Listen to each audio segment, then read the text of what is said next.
नमस्कार दोस्तों, कैसे हैं? राम राम साहब सभी को। ईओआरओ का जो राजस्थान नगर पालिका अधिनियम है 2009 की रिवीजन क्लास में आपके साथ डिस्कस करूंगा। एक्चुअली क्या था दोस्तों, जब पिछली बार जब अपना ईओआरओ एग्ज़ाम हुआ था उसमें जो जिस पैटर्न से मैं आपके साथ अभी रिवीजन करूंगा सेम इसी पैटर्न से मैंने मेरे छोटे भाई के साथ रिवीजन उसको कराया था और भगवान की कृपा से उसके सिलेक्शन भी हो गया था, डॉक्यूमेंट भी उसके चेक हो गए थे, लेकिन ठीक है, पेपर अपना कैंसिल हो गया। यदि मैं बात करूं नगर पालिका अधिनियम के प्रश्नों की तो 40 में से 40 उसके सही थे। एक क्वेश्चन डिलीट हुआ था, फिर 39 बचे, तो 39 के 39 उसके सही थे। और जो टेक्निक हमने आपस में बातचीत में जो मैंने उसके साथ डिस्कस करी थी वो मुझे लगता है काफ़ी इफेक्टिव थी। सेम वही टेक्निक मैं आपके साथ काम में लूँगा। उसने उसको ऑलरेडी पहले पढ़ लिया था, रिवाइज कर लिया था, उसके बाद मैंने उसके साथ रिवीजन स्टार्ट किया था और रिवीजन बहुत फास्ट रिवीजन मैंने उसके साथ किया था। और लास्ट के इन 20 दिनों में मैं कोशिश करूंगा कि ये मान के चलूँगा कि एक बार तो आपने उस नगर पालिका अधिनियम को पढ़ ही लिया होगा।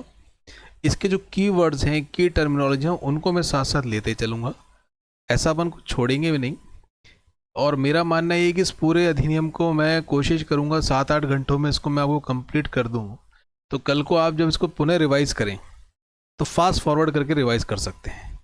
और कोशिश तो ये रहेगी, जैसे कि पहली बार जब मैं 7-8 घंटे आपके साथ ये क्लास ले लूँगा तो जो नेक्स्ट रिवीजन होगा वो मोस्ट प्रॉब्ली 4-5 घंटे में हो जाएगा। उसके बाद नेक्स्ट रिवीजन होगा वो भी 4 घंटे के आसपास हो जाएगा। तो मेरी कोशिश ये रहेगी कि हमसे 4 से 5 बार अपना इस प्रकार का लाइव रिवीजन हो जाए। और रही बात पॉलिटी की, जो पॉलिटी के लिए कह रहे थे कुछ अपने छात्र हैं पुराने, पिछले कुछ महीनों से मैंने पढ़ाने के लिए बंद कर दिया था, कुछ कारण थे, मन नहीं था। तो दोबारा से वो पॉलिटी की जो क्लासेस है वो मैं आपकी करा दूंगा। स्टेट पॉलिटी तो मैं इनफैक्ट आपकी अच्छे से करा दूंगा। ये उनसे मैंने अपना एक तरीके से आपस में प्रॉमिस किया, उस प्रॉमिस को मैं निभा लूँगा। चलिए स्टार्ट कर लेते हैं। राजस्थान नगर पालिका अधिनियम 2009। इनिशियली ये आपको ध्यान में होना चाहिए कितने आपके इसमें अध्याय आ रहे हैं और उनके सेक्शन कौन कौन से हैं, ये आप अवश्य ध्यान कर लेना। 17 चैप्टर हैं, कुल 344 में सेक्शन है अपने, और शेड्यूल है उसमें 6। और हमें क्या करना है उसमें, हमें उसमें से मात्र 8 और 9 कह सकते हैं। यदि हम इसको मान लेंगे तो 8 ही बचेगा। किसको?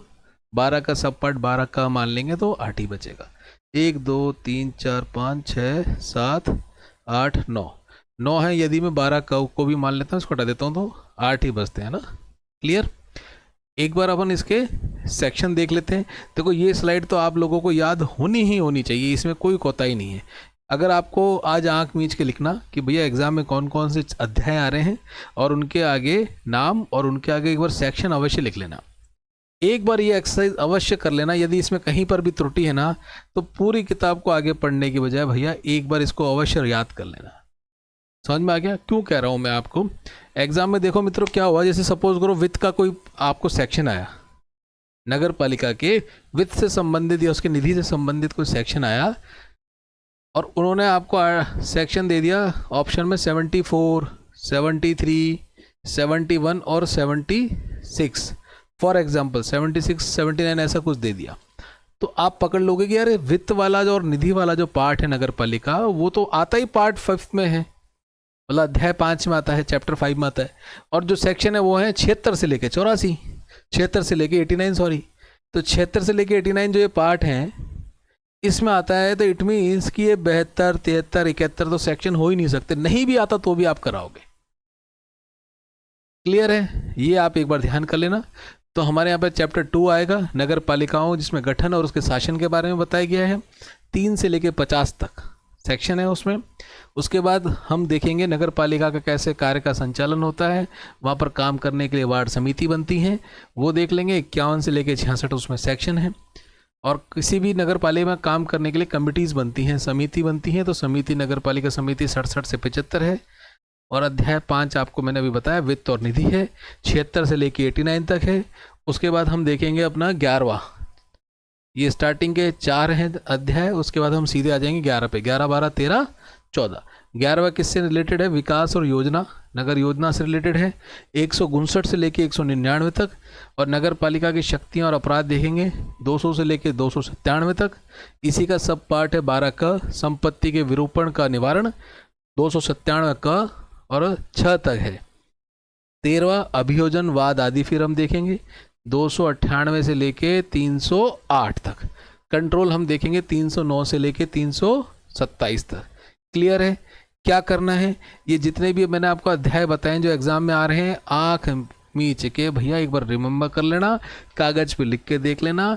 नहीं लिख पा रहे हो तो बाकी की पढ़ाई अभी छोड़ देना और तुरंत इसको रट लेना। ज़्यादा समय नहीं लगेगा, 10-15 मिनट बाद लिखोगे तो ध्यान में आने लग जाएगा। क्लियर है? किसी मुगालते में मत रहना समय खराब करने के लिए। चलो आगे बढ़े। तो हमारा पहला अध्याय चालू करते हैं।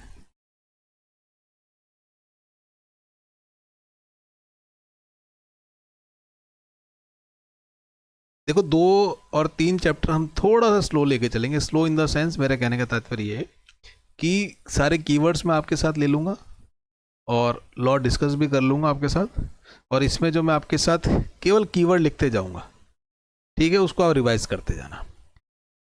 अध्याय 2, नगर पालिका का कैसे गठन होता है और शासन कैसे चलता है।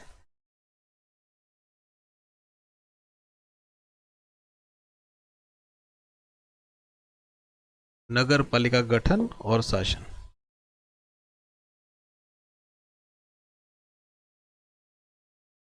अब देखो एक बात का ध्यान रखो, गठन के लिए बोल रहा है नगर पालिका में क्रिएट करनी है।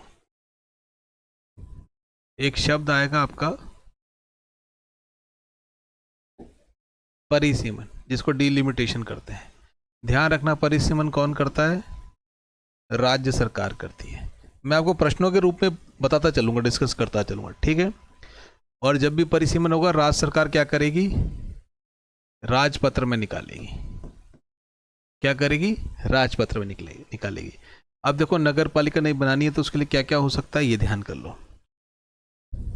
एक कंडीशन तो ये बन सकती है, ये कोई एरिया है इसको क्या कर दें, नगर पालिका हम घोषित कर दें, ठीक है।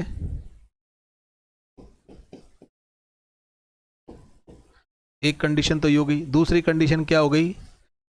ये नगर पालिका है, इसके पास में कोई एरिया है, आपने क्या किया, इस नगर पालिका को भी इस इतने एरिया को इसमें शामिल कर लिया। प्रैक्टिकल चलो, है ना, ज़्यादा रटन में ध्यान मत देना, जो रटना को मैं बता दूंगा।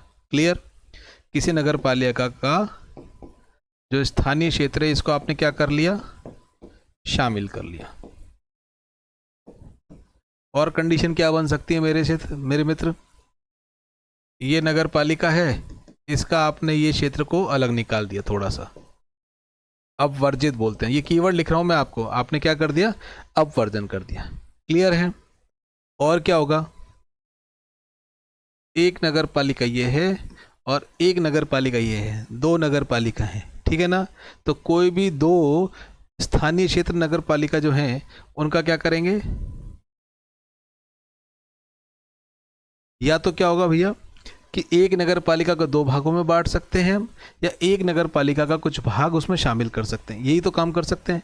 मैंने इस नगर पालिका को बांट दिया, ठीक है, और बांटने के बाद क्या कर दिया, इसको इसमें शामिल कर दिया, ये हो सकता है। और अंतिम क्या हो सकता है, कोई क्षेत्र जिसको हमने नगर पालिका बता रखा था उसको हमने क्या कर दिया, उसको विघटन कर दिया, ठीक है। क्या कर दिया, विघटन कर दिया। क्या कर दिया, विघटन कर दिया, समाप्त कर दिया। क्लियर है? अब एक बात का ध्यान रखना, नया नगर पालिका घोषित करोगे तो क्या होगे, 6 माह के अंदर सदस्यों का निर्वाचन करना पड़ेगा। स्पष्ट है? ठीक है। कोई क्षेत्र शामिल करोगे तो क्या करेंगे, उसमें भी जो सदस्य हैं शामिल क्षेत्र में, सदस्यों के लिए भी 6 माह में आपको क्या करना पड़ेगा, निर्वाचन कराना पड़ेगा। क्लियर है? आगे क्या करेंगे, अपवर्जित क्षेत्र हैं उनके सदस्यों को हम क्या कर देंगे, हटा देंगे, भैया घर जाओ। क्लियर है? नेक्स्ट, एक नगर पालिका को यदि 2 भाग में बांट देते हैं, उसमें क्या करना, या किसी भाग को शामिल कर लेते हैं, ठीक है। तो विभाजित क्षेत्र के जो सदस्य हैं उनको तो क्या कर लेंगे, जो नई नवगठित पालिका हम बनाएंगे उसके सदस्य मान लेंगे, और जो बाहर निकाल देंगे उसके सदस्य नहीं मानेंगे। कोई नगर पालिका क्षेत्र समाप्त कर दिया तो इसके सदस्य क्या हो जाएंगे, अब कोई पार्षद नहीं रहेंगे। स्पष्ट है यहाँ पे, कोई दिक्कत? चलो, इसमें आगे की एक चीज ध्यान रखना, आपको ये नगर पालिका की ये सीमा है, ये कौन डिसाइड करता है, इस सीमा का चयन इसको बोलते हैं चेहन।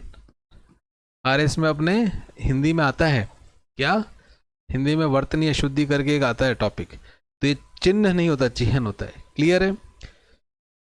कोई भी क्षेत्र में आप बदलाव करेंगे तो उसका सीमा चिह्न का निर्माण करना, ठीक है। उस नगर पालिका का ये जो बॉर्डर का डिमार्केशन करेगा, ये कौन करेगा, ये ध्यान रखना। ये सीमा चिन्ह बनाएगा साहब कलेक्टर। ये सारे क्वेश्चन ने ध्यान रखना, ठीक है। कलेक्टर बनाएगा। अब लेकिन कलेक्टर क्या इतना वेला बैठा है क्या? नहीं, इतना फालतू नहीं बैठा। या तो कलेक्टर बनाएगा या इसका कोई ऑथराइज्ड अधिकारी, प्राधिकृत कोई ना कोई क्या करेगा, अधिकारी के द्वारा किया जाएगा।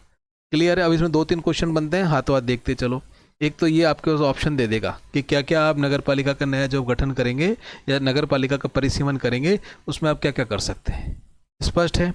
और ये जो परिसीमन है यही आपकी सेक्शन 3 है, नगर पालिकाओं का परिसीमन। ठीक है।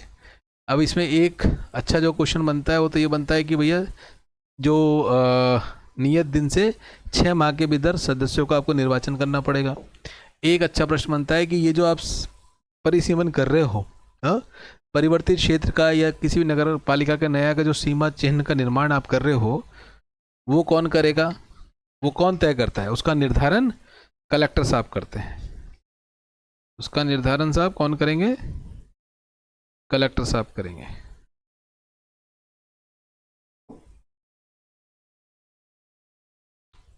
क्लियर है? इसमें यही बनते हैं। अच्छा, अब देखो इसमें बड़ा अच्छा क्वेश्चन अब बनता है। एक जैसे क्वेश्चन क्या बनता है दोस्तों, जैसे हमारा गांव है उसको अब नगर पालिका बना दिया। ये कोई गांव है, इस गांव को आपने क्या कर दिया, पास की एक नगर पालिका है, इसमें इसको शामिल कर दिया। ठीक है।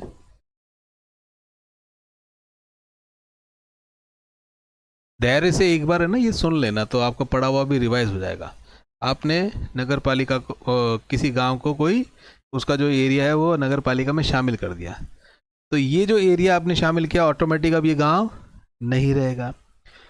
हमारा एक पंचायती राज अधिनियम है, वो यहाँ पर चलेगा क्या? नहीं चलेगा। पंचायती राज अधिनियम है, नियम है उसका 1994, ये यहाँ पर लागू इस क्षेत्र पर नहीं होगा।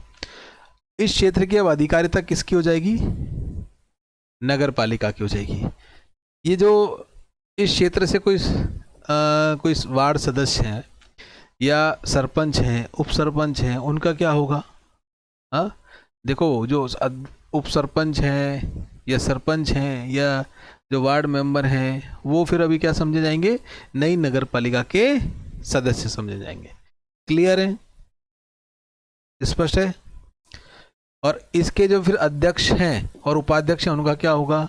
वो अध्यक्ष और उपाध्यक्ष ही माने जाएंगे, क्योंकि सरपंच साहब आके कल को राठौड़ी में कह देंगे साहब ये क्या है, मैं भी सरपंच था वहाँ का, अब नगर पालिका में तुमने शामिल कर लिया तो मुझे भी अध्यक्ष या उपाध्यक्ष बनाओ। नहीं, आप अभी सदस्य रहेंगे, जब पुनः चुनाव होंगे तो चुन के आइएगा, बढ़िएगा। क्लियर है? ये 2-3 अच्छे इसमें प्रश्न बनते हैं। ये कौन सा है मेरे मित्र? सेक्शन 3 है। ठीक है। और कुछ बड़ी सिंपल सी बातें हैं कि कोई स्थानीय क्षेत्र जब नगर पालिका नहीं रहता है तब क्या होता होगा, उसके जो भी कोई एसेट्स हैं, कोई निधि हैं, कोई भी उसकी लायबिलिटी हैं, सब वो कहाँ पर ट्रांसफ़र हो जाती है? राज्य सरकार में ट्रांसफ़र हो जाती है। एक क्वेश्चन अच्छा ये बनता है। और इसमें एक बनता है कि कोई जैसे कि आपका स्थानीय नगर पालिका क्षेत्र नहीं रहता है या किसी अन्य स्थानीय प्राधिकारी के अधिकारिता में आप उसको सम्मिलित कर लेते हो, तो क्या होगा? उस क्षेत्र में जितना क्षेत्र आपने शामिल किया है उस क्षेत्र में आने वाली निधि, संपत्ति, दायित्व अब स्थानीय प्राधिकारी के दायित्व संपत्ति हो जाएंगे। क्लियर है? इसमें कोई बड़ा झोल झाल नहीं है। क्लियर है मेरे मित्रों? चलो, और इसमें एक पॉइंट था आवास गृह का। ठीक है। ये भी अच्छा प्रश्न बनता है। ठीक है। जैसे कि क्या है मेरे मित्र, 2 नगर पालिका हैं, उनमें कोई आवास गृह है, हाँ, कोई आपके भंडार गृह है, और वो भंडार गृह आवास गृह ऐसे बना हुआ है जो दो नगर पालिका के क्षेत्र में आ रहा है, ठीक है, उनकी सीमाओं के भीतर आ रहा है।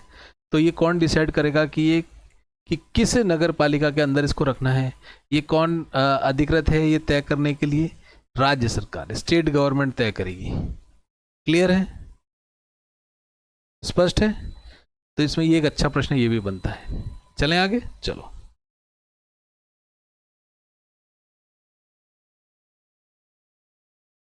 सेक्शन 4 किससे रिलेटेड है? नगर पालिका बोर्ड, ठीक है ना। इतना सा बता रखा है कि ये जो नगर पालिका बोर्ड है उसको कुछ उपबंधों से छूट मिली हुई है। क्या छूट मिली हुई है? बस ये आप ध्यान रखना। नगर पालिका और छूट, इतना सा ध्यान रखना। क्लियर है? राज्य सरकार ने जो नगर पालिका बोर्ड है उसको कुछ ऐसे उपबंधों से छूट दे रखी है जो उसके लिए क्या है, इररिलेवेंट है, अनुपयुक्त है, ठीक है। और उससे संबंधित राज्य सरकार क्या कर सकती है, नए नियम बना सकती है। एक कीवर्ड ध्यान रखना, अनुपयुक्त। एक और ध्यान रखना, क्या है, अनुपयुक्त। अब इसका ऊ न में जुड़ गया तो क्या बन जाएगा, छोटा ऊ, अनुपयुक्त। क्लियर है? सेक्शन 5 क्या कहता है, ये नगर पालिका की स्थापना के बारे में बोलता है और उसके निगमन के बारे में बोलता है।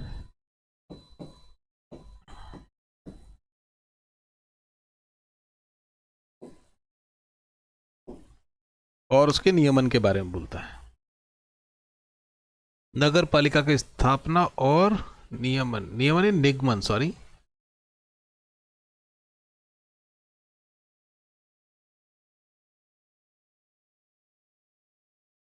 एस्टेब्लिशमेंट और इनकॉर्पोरेशन। एस्टेब्लिशमेंट और इनकॉर्पोरेशन क्या, कहाँ स्थापना होगी, अब ये देख लो भैया। यदि 20,000 से लेके 1 लाख जनसंख्या है तो यहां पर क्या होगा भैया, नगर पालिका।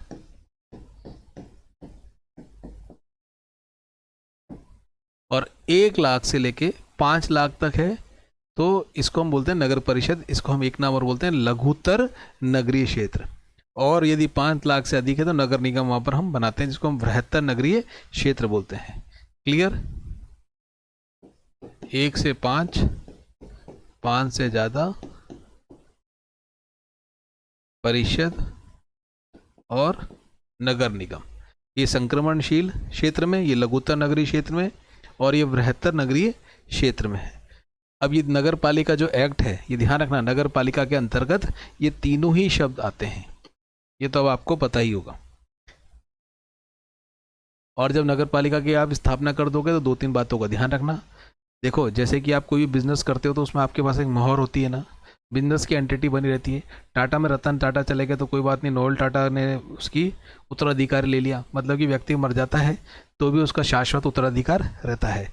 तो 3-4 विशेष कीवर्ड है, उनका ध्यान रखना।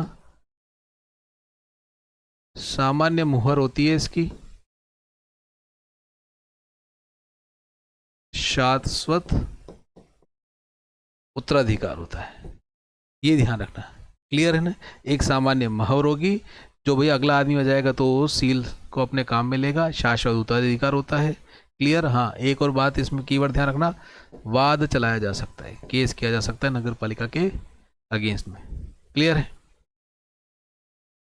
एक बात और उसमें देख लेना कि राज्यपाल, यदि गवर्नर किसी नगरीय क्षेत्र को ये बोल देता है कि इसको हम क्या करेंगे, इंडस्ट्री के रूप में डेवलप करेंगे, क्योंकि यहाँ पे ऑलरेडी थोड़ी मोड़ी इंडस्ट्रीज है और हमें इसको डेवलप करना है, तो औद्योगिक नगरीय यदि उसको विनिर्दिष्ट कर देता है राज्यपाल, तो उसमें नगर पालिका गठित नहीं की जा सकेगी। तो एग्जामिनर पूछेगा आपसे कि अधिसूचना द्वारा किसी क्षेत्र को औद्योगिक नगरी विनिर्दिष्ट करें, तो वहाँ पे क्या नगर पालिका गठित की जा सकती है? नहीं की जा सकती। ठीक है ना, वो बोल सकता है। कौन बोलेगा? राज्यपाल बोलेगा, गवर्नर बोलेगा। औद्योगिक नगरी, यहाँ पे नगर पालिका आप बना सकते हो क्या? नहीं बना सकते। एक इम्पॉर्टेंट बात, राज्य सरकार, औद्योगिक नगरी का यदि क्वेश्चन आए तो ऑप्शन में राज्य सरकार भी देगा एग्जामिनर। राज्य सरकार को टिक मत करके आ जाना, हमें किसको टिक करना है? गवर्नर को। राज्य सरकार का पॉइंट इसमें है, जैसे कि जयपुर में जेडीए है, जयपुर की सांस्कृतिक और ऐतिहासिक और पर्यटक महत्व है, तो हमने यहाँ पे जेडीए बना रखा है। क्लियर है? जेडीए अपना काम करता है। विकास प्राधिकरण का हम गठन कर सकते हैं। कब कर सकते हैं? जब स्टेट गवर्नमेंट को लगता है कि भैया ये जो शहर है इसकी बड़ी ही पर्यटक और सांस्कृतिक रूप से महत्वता है, ऐतिहासिक इसकी पृष्ठभूमि रही है, तो आप वहाँ पर क्या कर सकते हो? डेवलपमेंट अथॉरिटी बना सकते हो। क्लियर? अब देखो, स्टेट गवर्नमेंट के ऊपर होता है कि डेवलपमेंट अथॉरिटी को आप अलग कर दो या आपके नगर पालिका के अंतर्गत समान उसमें मिला के रखो। ये स्टेट गवर्नमेंट के ऊपर होता है। स्पष्ट है?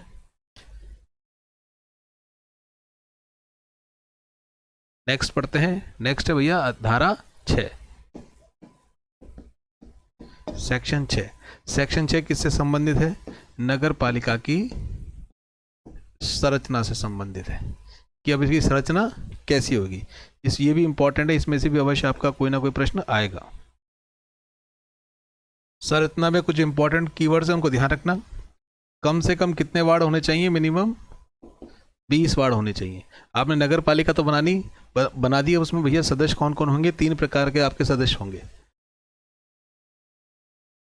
निर्वाचित, पदेन, मनोनीत। ये आप ध्यान रखना। निर्वाचित में कौन हो जाएंगे? जो आप भैया पार्षद चुन के भेजते हो डायरेक्ट, ये मिनिमम कितने होंगे भैया? 20 होंगे। पदेन में कौन आ जाएंगे? आपके एमएलए और एमपी आ जाएंगे। ठीक है। अब इसी में एक बात का ध्यान रखना कि जो एमएलए है वो पदेन सदस्य किसका है? नगर पालिका का जो बोर्ड है उसका। और एमपी किसका है मेरे मित्रों? परिषद का और निगम का। ये अच्छा क्वेश्चन बनता है, ये ध्यान रखना। अब हम मनोनीत भी कर सकते हैं। हाँ बिल्कुल मनोनीत करते हैं हम इसमें कुछ सदस्यों को। अब मनोनीत में एक इंपॉर्टेंट पॉइंट ध्यान रखना, एटलीस्ट एक दिव्यांग इसमें होना चाहिए। मनोनीत में क्या? एटलीस्ट एक दिव्यांग, कम से कम एक सदस्य तो दिव्यांग होना ही चाहिए। अब हम मनोनीत किसको करते हो? एक्ट तो वैसे आपको पता ही है, कहता है कि भैया आपके पास यदि कोई विशेष ज्ञान है तो आप करोगे, लेकिन ये पॉलिटिकली मोटिवेटेड रहते हैं, नॉमिनेटेड अपन जो इसमें करते हैं। अब इसमें एक अंक आप ध्यान रखना, 6, 8, 12, 6 + 2 और 4, 12। ये क्या है आपको पता ही है। 6 नगर पालिका बोर्ड में रहेंगे और 8 नगर परिषद में नॉमिनेटेड मेंबर आप कर सकते हो, और नगर निगम में 12 को कर सकते हो। क्या नॉमिनेटेड मेंबर को मत देने का अधिकार है? बिल्कुल नहीं है। मत दे सकते हैं क्या? ये नहीं दे सकते। लेकिन क्या ये जो पदेन सदस्य हैं एमपी एमएलए मत दे सकते हैं क्या? बिल्कुल मत दे सकते हैं, ये दे सकते हैं। ठीक है। एक बात का और ध्यान रखना, एमपी एमएलए जो हैं ये पदेन सदस्य हैं। क्या है? सॉरी, एमपी एमएलए जो है आपके पदेन सदस्य जो हैं, इन पर जो अन्य सदस्य जो हैं, जो निर्वाचित होकर सदस्य आते हैं, उनकी तरह को निर्भरता संबंधी उपबंध लागू होते हैं क्या? नहीं होते। ठीक है। अच्छा, ये जो मनोनीत सदस्य हैं इन पर कोई लागू होते हैं कि निर्भरता संबंधी? इसमें भैया जब राज्य सरकार चाहेगी इनको वापस बुला सकती है। उसके लिए शब्द काम में ले रखा है, राज्य सरकार कभी भी इनको प्रत्याहृत कर सकती है। ये आप ध्यान रखना। ये संरचना में इतनी मोटी मोटी बात ध्यान रखना। एक अच्छा क्वेश्चन ये बनता है, कम से कम कितने सदस्य होने चाहिए? 20। तो उतने ही कम से कम वार्ड होने चाहिए। 3 प्रकार के आपके इसमें सदस्य लेके आओगे। कौन कौन से? निर्वाचित, पदेन, और तीसरा हो गया आपका मनोनीत।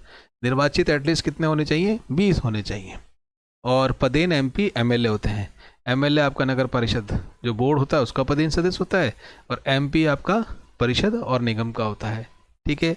यदि हम नॉमिनेटेड मेंबर्स की बात करें तो एटलीस्ट एक दिव्यांग होना चाहिए, और उसके अलावा एक अपना उसके अलावा 6, 8, 12, 6 हो गए आपके नगर पालिका में, फिर नगर परिषद में 8 और नगर निगम में 12 सदस्यों को आप नॉमिनेटेड कर सकते हो। ठीक है, एमपी एमएलए को मत देने का अधिकार है क्या? बिल्कुल मत देने का अधिकार होता है। लेकिन नॉमिनेटेड मेंबर्स को मत देने का अधिकार होता है क्या? बिल्कुल नहीं होता। ये इसमें एक अच्छा क्वेश्चन बनता है। एक अच्छा क्वेश्चन और बनता है आगे, इसी में बता रखा है सेंसस के बारे में। सपोज करो इस साल सेंसस हुआ, ठीक है, तो क्या सेंसस होने के बाद हम क्या करते हैं? परिसीमन करते हैं। ठीक है, मतलब एक किसी वार्ड में संख्या कम हो गई, किसी में बढ़ गई, तो जिसमें ज़्यादा संख्या बढ़ गई उस एक वार्ड को हम 2 में बांट देंगे। ठीक है, तो प्रत्येक जनगणना के पश्चात वार्डों की संख्या में हम क्या करते हैं? जनसंख्या के अनुसार परिवर्तन करते हैं। लेकिन ये परिवर्तन क्या तत्कालीन जिस समय आपका सेंसस की रिपोर्ट आई तो या सेंसस हुआ उस समय जो नगर पालिका चल रही है उसमें लागू हो जाएगा कि नहीं? हमेशा नए निर्वाचन से हम नगर पालिका पर इसका प्रभाव देखते हैं, ये आप ध्यान रखना। ठीक है, अब जो भी सीट बनेंगी, नेक्स्ट जो इलेक्शन होगा नगर पालिका का वो कब होगा? उस सेंसस के आधार पर होगा। नेक्स्ट जब भी इलेक्शन होगा उसके अनुसार होगा, ये बात देखना। चले आगे। संरचना आपने देख लिया, 20 हो गया निर्वाचित एमपी एमएलए पदेन सदस्य होंगे। ये ध्यान रखना जो एमपी एमएलए जो पदेन सदस्य है ना, जैसे कि मेरा वार्ड नंबर 64 है, मेरे वार्ड में जो एमएलए रहता है उस क्षेत्र में या एमएलए के जिस क्षेत्र में जो वार्ड आते हैं तो वो उसका प्रतिनिधित्व भी करता है पदेन सदस्य के रूप में ना। अब हाँ, इसमें ये और ठीक कर लेना, परिषद और निगम इन तीनों में एमएलए का प्रतिनिधित्व रहता है, लेकिन एमपी का केवल परिषद और निगम में रहता है, बोर्ड में प्रतिनिधित्व नहीं रहता है। इसको थोड़ा ठीक कर लेना ना, इसको जोड़ लेना आप। चलो आगे बढ़ें। सेक्शन 6 में मेरे मित्रों आरक्षण के बारे में भी बता रखा है। जैसा आपको पता है एग्जाम देते हुए आरक्षण आपका जनरल का होता है, एक फीमेल का होता है, एससी एसटी का होता है। ठीक है ना, इसमें भी सेम होते हैं, और ओबीसी, एससी एसटी ओबीसी ये भी होते हैं। क्लियर है? इसमें जो एससी एसटी का आरक्षण मिलेगा जनसंख्या में आपका जितना अनुपात है उस अनुपात में मिलेगा आरक्षण। दूसरा, ओबीसी का आरक्षण इसमें तय कर रखा है 21% से अधिक नहीं होगा। और वह एक पॉइंट उसमें ध्यान रखना, एससी और एसटी, ठीक है, इनकी जनसंख्या को यदि आप क्लब कर देते हो तो 50% से अधिक नहीं होनी चाहिए, ये बात आप ध्यान रख लेना। और 50% महिलाओं का जो रिजर्वेशन इसमें दिया था वो सुप्रीम कोर्ट में अभी उसका निर्णय विचाराधीन है, तो नेक्स्ट इलेक्शन होगा तब तक कोई निर्णय आ जाएगा तो हम देख लेंगे। क्लियर है ये? और इसमें एक इम्पॉर्टेंट बात है वो आप ध्यान कर लेना, आरक्षण में हाँ एससी एसटी की जनसंख्या जहाँ पर भी 70% से कम है वहाँ पिछड़े वर्ग की कम से कम एक सीट अवश्य होगी, ये ध्यान रखना, ये इंपॉर्टेंट पॉइंट है। इसमें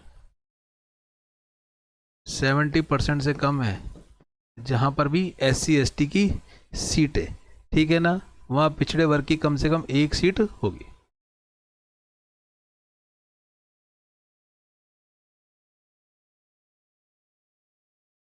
एटलीस्ट 1 सीट होगी। दूसरा एक इम्पॉर्टेंट बात इसमें और ध्यान रखना कि एससी और एसटी और जो पिछड़े वर्ग हैं इनका आरक्षण कब तक है? संविधान ने तो बता रखा है 334 में कि जब संविधान लागू हुआ था उसके 10 साल के अंतर्गत हम इसको हटा देंगे, लेकिन ना आज हटे ना कल हटे।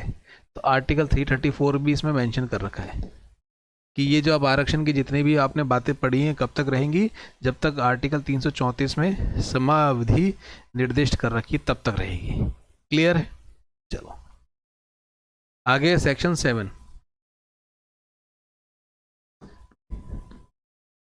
ये नगर पालिका की पदावधि के बारे में बताता है।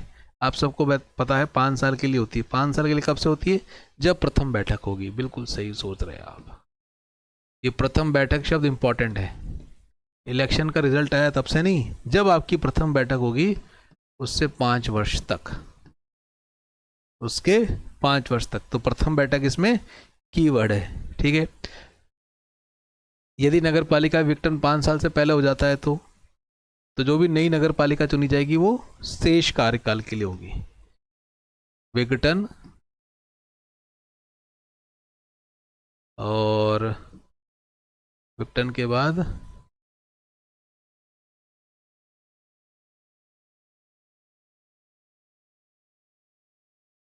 नई नगर पालिका कब तक रहेगी? शेष कार्यकाल के लिए रहेगी। आपको पता ही है, यदि 3 साल में हो गई विघटन तो बचे 2 साल, तो उस 2 साल के लिए रहेगी, फिर दोबारा से चुनाव होंगे। और ये भी आपको मालूम है कि यदि 6 महीने ही बचे हैं उस नगर पालिका के विघटन होने में, तो नए चुनाव 6 माह में, मतलब उस काल में आप चुनाव नहीं कराएंगे, फिर नेक्स्ट ईयर ही कराएंगे। ठीक है, 6 महीने ही बचे हैं तो उसमें आप क्या कर लोगे भैया चुनाव करा के? तो फिर 6 महीने अगर आपके कार्यकाल बचे हैं तो 4.5 साल हो गए, फिर विघटन हुआ तो 6 महीने बाद क्या होगा? इलेक्शन होगा, जब ही होगा। आप मतलब नेक्स्ट जो इलेक्शन ड्यू है उसी समय आपके 5 साल जो कैलकुलेट कर लेंगे और उसके बाद इलेक्शन होगा। क्लियर है? चले, चलो।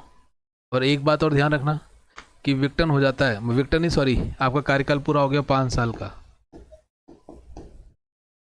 तो 6 माह के अंतर्गत पुनः चुनाव आपको कराने हैं,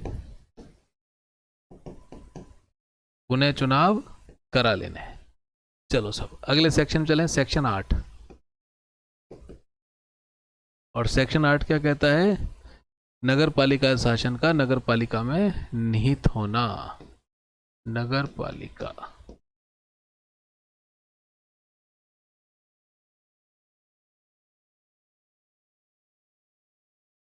नगर पालिका का निहित होना, क्या होना? नगर पालिका का शासन नगर पालिका में निहित होना। ये ध्यान रखना है, ये लाइन ही ऐसी है, ठीक है ना? क्या है, नगर पालिका का जब भी शासन की बात आएगी तो कौन से 3 एट्रीब्यूट आएंगे? नगर पालिका का बोर्ड, परिषद और निगम। क्लियर है कि जो भी आपका शासन होगा नगर पालिका का, वो नगर पालिका का शासन इनके अध्यक्षों के माध्यम से ही चलाया जाएगा। तो आपसे मैं बोलूं, नगर पालिका का शासन किसके माध्यम से चलता है? अध्यक्षों के माध्यम से चलता है। और अध्यक्ष किसके? बोर्ड के, परिषद के, निगम के। ठीक है, क्लियर है? नगर पालिका का शासन नगर पालिका में निहित होना। नगर पालिका का शासन नगर पालिका बोर्ड, परिषद, निगम में उनके अध्यक्षों के माध्यम से चलाया जाता है।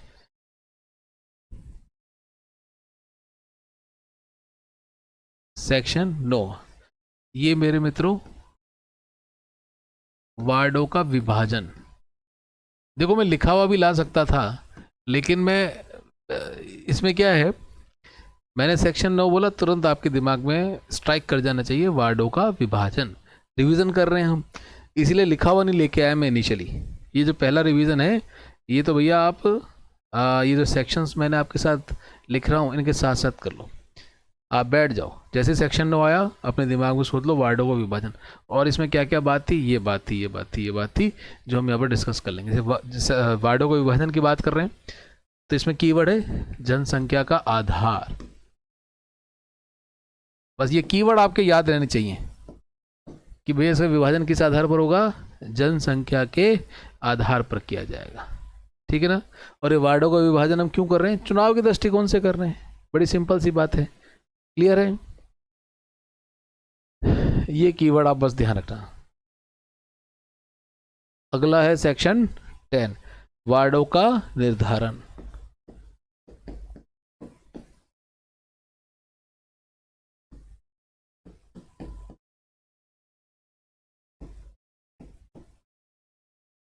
वार्डों का निर्धारण क्लियर है? डिटर्मिनेशन ऑफ वार्ड्स, इसमें एक शब्द और आता है अवधारण। दोनों को देख लेना, वार्डों का अवधारण या डिटर्मिनेशन। बड़ा सिंपल है। कौन तय करता है चुनावों के लिए वार्डों को? निर्धारण कौन करेगा? राज्य सरकार करेगी। तो ये ध्यान रखना, गवर्नर मत कर देना। आपके पास क्वेश्चन में गवर्नर ऑप्शन जरूर आएगा। राज्य सरकार करेगी निर्धारण किसका? वार्डों का। क्लियर है? और आपको पता है SC ST OBC हैं या महिला सदस्यों के लिए जो आपने रिजर्व स्थान किए हैं उस पर भैया वही खड़े होंगे। स्पष्ट, इसमें भी कोई चक्कर नहीं है। और इसमें एक इंपॉर्टेंट बात ध्यान रखना, जब भी आपको राज्य सरकार कोई वार्ड बनाती है, उसका निर्धारण करती है, तो एक नोटिस निकालती है ठीक है ना, कि हम इस वार्ड का ये सीमा चिन्ह है, इसका निर्धारण कर रहे हैं, आपको कोई आपत्ति है तो हमें भेज दो, ठीक है ना। और वो आपत्ति बकायदा प्रकाशित किया जाता है, और आप सभी को मालूम है कि भैया उस आपत्ति के लिए आपको समय दिया जाता है, ठीक है, कि आपकी कोई आपत्ति है तो उसके लिए हमें आप अवगत करा दीजिए। और कितना समय देते हैं वो आपत्ति से अवगत कराने के लिए, ये इंपॉर्टेंट है, ये ध्यान रखना। 7 दिन दी जाती है।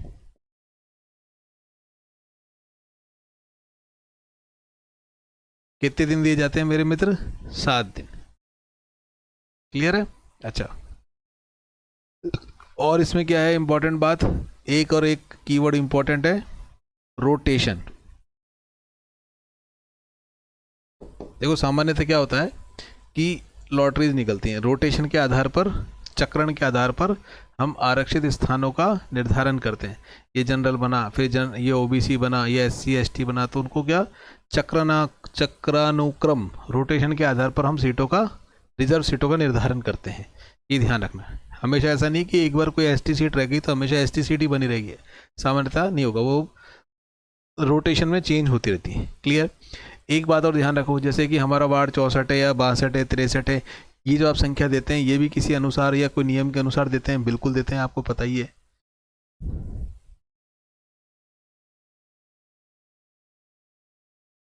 कहाँ से स्टार्ट करते हैं हम? नॉर्थ वेस्ट से नंबर देना स्टार्ट करते हैं। जैसे ये कोई क्षेत्र है तो ये जो वार्ड होगा इसका नंबर 1 होगा। क्यों होगा? क्योंकि ये नॉर्थ वेस्ट में पड़ता है, तो यहाँ से गिनती चालू होती है, आपको मालूम है। क्लियर है? वार्डों की संख्या का निर्धारण जो हम करेंगे वो उस क्षेत्र के किस कोण से करेंगे?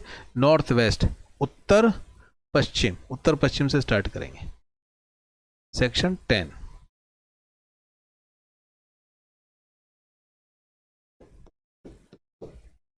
सेक्शन, हाँ मतलब ये कीवर्ड आप ध्यान रख लेना, राज्य सरकार, 7 दिन में आपत्ति, रोटेशन और कोण, कहाँ से आप नंबरिंग देना स्टार्ट करेंगे।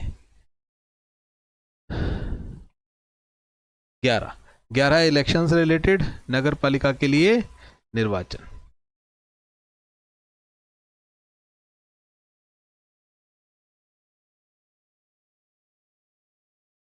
नगर पालिका का निर्वाचन से संबंधित है। किसके द्वारा किया जाएगा? आप सभी को पता है, नगर पालिका का निर्वाचन राज्य निर्वाचन आयोग के द्वारा किया जाता है।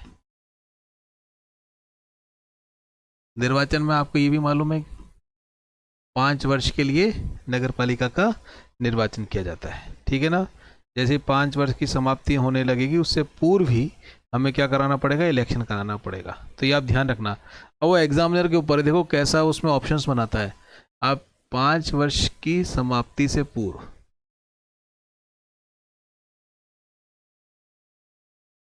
जल्दबाजी में 5 वर्ष दिख जाए तो ये मत करके आ देना, पहले ही कराना होता है। क्लियर है?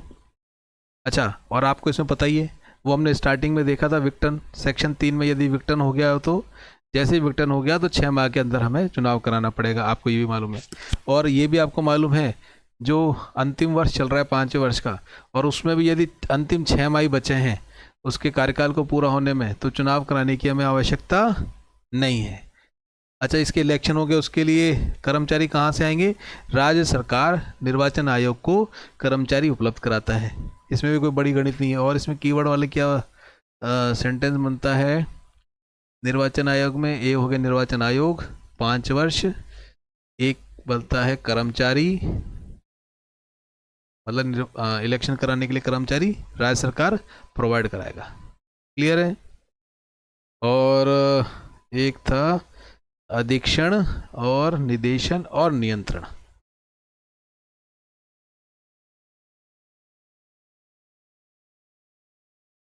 डायरेक्शन और कंट्रोलिंग, नियंत्रण, ये तीनों ही कौन कराएगा? हाँ, अधीक्षण, निदेशन, नियंत्रण। ऑब्वियस ही बात है, राज्य निर्वाचन आयोग में निहित होगा, ठीक है ना। मतलब कि नगर पालिका के लिए जितने भी इलेक्शन होंगे वो सब कौन कराएगा? राज्य निर्वाचन आयोग के माध्यम से कराए जाएंगे। ये हो गया आपका सेक्शन 11। सेक्शन 11 हो गया। सेक्शन 12, ये किससे रिलेटेड है?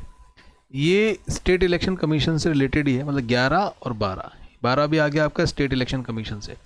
ये देखो 50 के 50 जब आप सेक्शन कर लोगे ना, तो मैं आपके साथ बैठ के ना इसके बॉक्सेस बनवा दूंगा।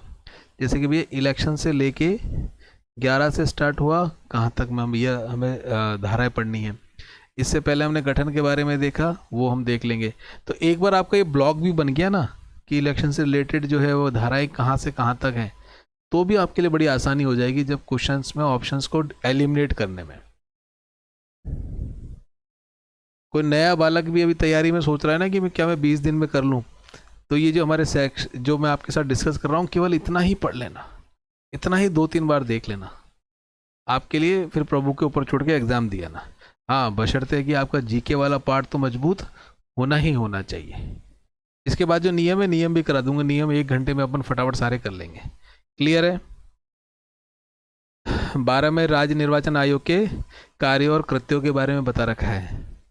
स्टेट इलेक्शन कमीशन के कार्यों और इसको कह लो कृत्यों। बड़ा सिंपल है इसमें, ठीक है ना। इसमें एक अच्छा है बस ऑप्शन, अच्छा क्वेश्चन ये बनता है कि जो राज्य निर्वाचन आयोग है, ठीक है ना, इसमें एक निर्वाचन आयुक्त होता है। क्लियर है? और ये अपनी पावर्स डेलीगेट कर देता है नीचे इलेक्शन करवाने के लिए, ठीक है ना। कौन को कर देता है? एक उप निर्वाचन आयुक्त को कर देता है, आयुक्त को कर देता है और सचिव को कर देता है। मतलब एग्जामिनर ऑप्शंस में आपसे पूछ सकता है कि जो राज्य निर्वाचन आयोग है, हाँ, उसका एक निर्वाचन आयुक्त होता है, वो किसके माध्यम से अधीक्षण, निदेशन और नियंत्रण करवाता है? उप निर्वाचन आयुक्त, ध्यान रखना, उप निर्वाचन आयुक्त और राज्य निर्वाचन आयोग के सचिव के द्वारा, ठीक है। क्लियर है? और बेसिकली ये सारा जो आपके काम है ये डेलीगेशन से रिलेटेड है। किससे? डेलीगेशन से रिलेटेड है। तो एग्जामिनर एक आपसे कीवर्ड जब क्वेश्चन पूछ सकता है तो पूछ सकता है राज्य निर्वाचन आयोग के कार्यों का डेलीगेशन, या इसको बोलोगे आप प्रत्यायोजन। किसके माध्यम से करेगा? उप और सचिव। सचिव किसका? स्टेट इलेक्शन कमीशन का। और ये उप कौन है भैया? निर्वाचन आयुक्त। उप निर्वाचन आयुक्त, इनके माध्यम से करेगा। कौन करेगा? निर्वाचन आयुक्त, कमिश्नर साहब। बस इतना सही है, ज्यादा बड़ा नहीं है। छोटी सी एक एक्सरसाइज और कर लेते हैं, छोटी सी एक्सरसाइज और कर लेते हैं मेरे मित्रों। छोटा सा रिवीजन की एक्सरसाइज कर लेते हैं सेक्शन की। सेक्शन 1 आपको पता ही है, उस जो एक्ट है उसके बारे में होता है, संक्षिप्त नाम के बारे में होता है, और उसमें प्रसार और प्रारंभ कब से हुआ है ये होता है। सेक्शन 2 डेफिनेशन से रिलेटेड है, ठीक है। और सेक्शन 3 परिसीमन, और परिसीमन के बाद सेक्शन 4 उपबंधों में छूट से रिलेटेड है। 5, 6, 7 पांचवा है इनकॉर्पोरेशन, स्थापना, एस्टेब्लिशमेंट और निगमन से रिलेटेड है। जब आपने स्थापना कर दी तो स्थापना के बाद हम देखेंगे उसकी संरचना, संरचना के बाद हम देखेंगे पद की अवधि, पद की अवधि के बाद है शासन का निहित होना। 9, 10, 11, 9 और 10 वार्डों से रिलेटेड है, ठीक है। डिटर्मिनेशन, वार्डों का निर्धारण और सॉरी वार्डों का विभाजन और निर्धारण, वार्डों का विभाजन, और यहाँ पर हो जाएगा मेरे मित्र निर्धारण। 11 हो गया स्टेट इलेक्शन कमीशन। 12 हमने देखा स्टेट इलेक्शन कमीशन के कृत्य, कृत्यों और कार्यों को हमने देखा, ठीक है। देखो वैसे जो स्टेट इलेक्शन कमीशन है 11 में 20 और जोड़ दो, लगभग 33 तक है वैसे ये, मतलब 30-31 तक तो एक्सक्लूसिवली इलेक्शन से रिलेटेड है। तो ये ध्यान रखना, ये ब्लॉक है इलेक्शंस का, सेक्शंस का, ठीक है। 12 के बाद 13 हम देखेंगे इलेक्टोरल रोल। तो हम देख लेते हैं सेक्शन 13।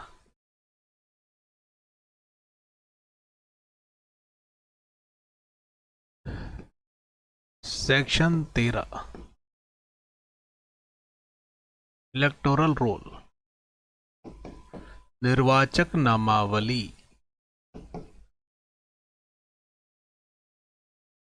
निर्वाचक नामावली। ये जो हमारे नाम होते हैं ना, जिस वार्ड में हम रहते हैं, जब आप वोट देने जाते हैं तो देखते हैं हाँ भाई इस सूची में आपका नाम है नहीं है, वही निर्वाचक नामावली है। आपको ध्यान ये कौन बनाता है, इसमें दो चार कीवर्ड है और अच्छा क्वेश्चन इसमें बनता है, वो ध्यान रखना। एक नाम याद कर लेना, ERO। कौन है ये?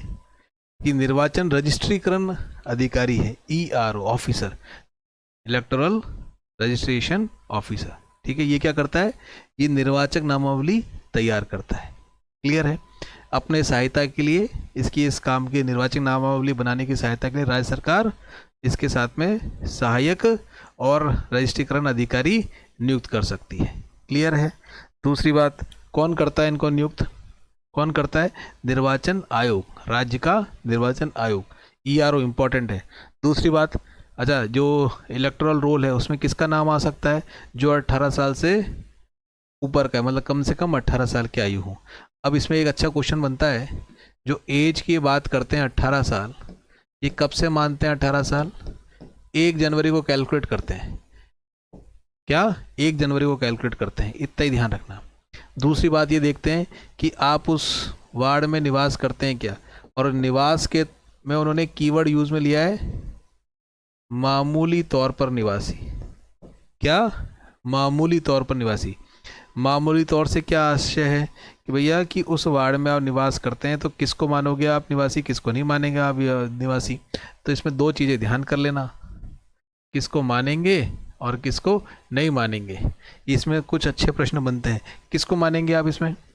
हाँ, अच्छा देखो, जैसे आपका मकान है, हाँ, वहाँ पर, और आप नौकरी करने चले गए बेंगलोर, आते हो 1-2 दिन के लिए होली दिवाली, बाकी वहीं रहते हो, तो आपको मानेंगे क्या? बिल्कुल मानेंगे। ये ध्यान रखना। बाहर से आप अनुपस्थित हो, हाँ, किसी दूसरे शहर में नौकरी के लिए गए हो, तो भी आपका इलेक्टोरल रोल में नाम रहेगा, जुड़ सकता है, कोई दिक्कत नहीं है। एक बात और ध्यान रखना, उस वार्ड में रहने वाले जितने भी MP MLA हैं, वो सामान्यतः दिल्ली रहते हैं या जयपुर रहते हैं। अब कोई बाड़मेर का कोई MLA है, वो अधिकतम समय तो जयपुर में पड़ा रहता है, तो क्या मानेंगे? हाँ, तो भी उस वार्ड का उसको सदस्य हम मानेंगे, ये ध्यान रखना। नहीं मानेंगे, इसमें ध्यान रखना। अब तुम गांव से भैया यहाँ पर हॉस्टल में तैयारी करने आ गए, तो क्या आपको उस वार्ड का मामूली तौर पर निवासी मानेंगे? क्या? नहीं मानेंगे, ये ध्यान रखना। हॉस्टल में रह रहे हो, जेल हो गई, अब जैसे जेल है अपने MI रोड पर अपन आगे जाते हैं, तो वो जेल में किसी को 5-7 साल की सज़ा हो गई, तो उसको मानेंगे क्या? नहीं मानेंगे। मतलब कारावास में रहने वाले व्यक्ति को भी मामूली तौर पे हम निवासी नहीं मानेंगे। हॉस्टल हो गया, होटल हो गया, होटल में कमरा आपने उस एरिया में लिया, या आप किसी कारावास में रहते हैं, तो आपको मामूली तौर पे निवासी नहीं समझा जाएगा। हाँ, एक मानसिक रोगी, ये ध्यान रखना, मानसिक रोगी है तो भी आपका नाम नहीं जुड़ेगा, क्योंकि आपको सोच ही नहीं है किसको वोट डालना है। एक इंपॉर्टेंट लाइन इसमें ध्यान रखना, ठीक है ना? या किसी घर पर स्वामित्व है और आपने कब्जा रखते हो, तो वहाँ का मामूली तौर पर उस निवासी माना जाएगा। क्या? इस लाइन को रट लो, PhD करने की कतई आवश्यकता नहीं है। वो एग्जाम में यूं की लाइन देगा आपको कि किसको नहीं समझा जाएगा, और आधे ज़्यादा बच्चे इसको टिक करके आएंगे, यार ये तो समझा जाएगा। किसको? किसी घर पर स्वामित्व होना या कब्जा कब्जा लेके रहता है, तो क्या वो मामूली तौर पर उसका निवासी समझा जाएगा? ध्यान रखना, नहीं समझा जाएगा। आप तो केवल इस लाइन को रट लो, किसी घर पर स्वामित्व या कब्जा होना, ये भी नहीं समझा जाएगा। किसी घर पर स्वामित्व या कब्जा होना, ये मामूली तौर पर निवासी के रूप में परिभाषित नहीं है। एग्जामिनर देगा, बाकी तो आप थोड़ा सा अपना IQ लगा के पकड़ लोगे, हाँ भाई ये है या नहीं है, होटल है, हॉस्टल है, कारावास है, इसको तो पकड़ लोगे।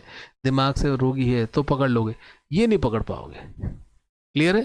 किसी घर पर स्वामित्व या उस पर कब्जा है आपके पास, तो क्या उसको मामूली तौर पर निवासी मानेंगे? क्या? नहीं मानेंगे, उसको नहीं मानेंगे, ये ध्यान रखना आप।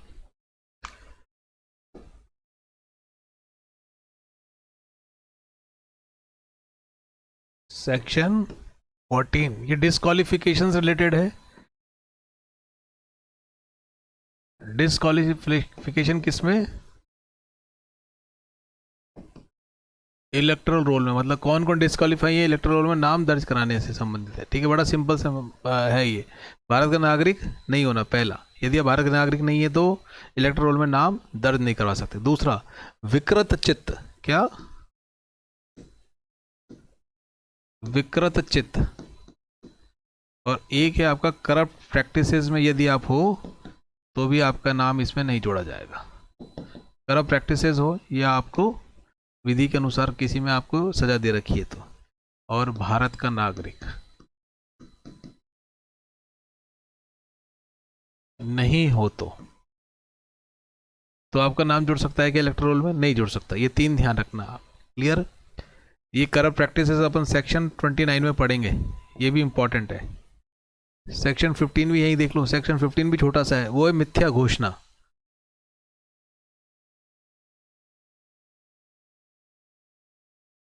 मिथ्या घोषणा आप सभी को मालूम है कि इलेक्टोरल में जैसे मैंने इस वार्ड में भी नाम दर्ज करा रखा है, दूसरे नाम में भी दर्ज करा रखा है, तो ये गलत है, ये अपराध है, ध्यान रखना आप। ठीक है, अगर कोई व्यक्ति कोई भी झूठी सूचना देता है निर्वाचन, क्या है कि जैसे जो मुझे सपोज करो किसी वार्ड में नाम दर्ज कराना है तो फॉर्म में लिखता हूँ मैं ये कि ये सभी सूचनाएं सत्य हैं, इसके कोई मैं आपको झूठी सूचना नहीं दे रहा हूँ, जबकि मेरा दूसरे गांव में भी वार्ड में क्या है नाम दर्ज है इलेक्टोरल रोल में, तो ये मिथ्या घोषणा के अंतर्गत आता है। इसमें आपको कारावास और जुर्माना दोनों हो सकते हैं, ध्यान रखना।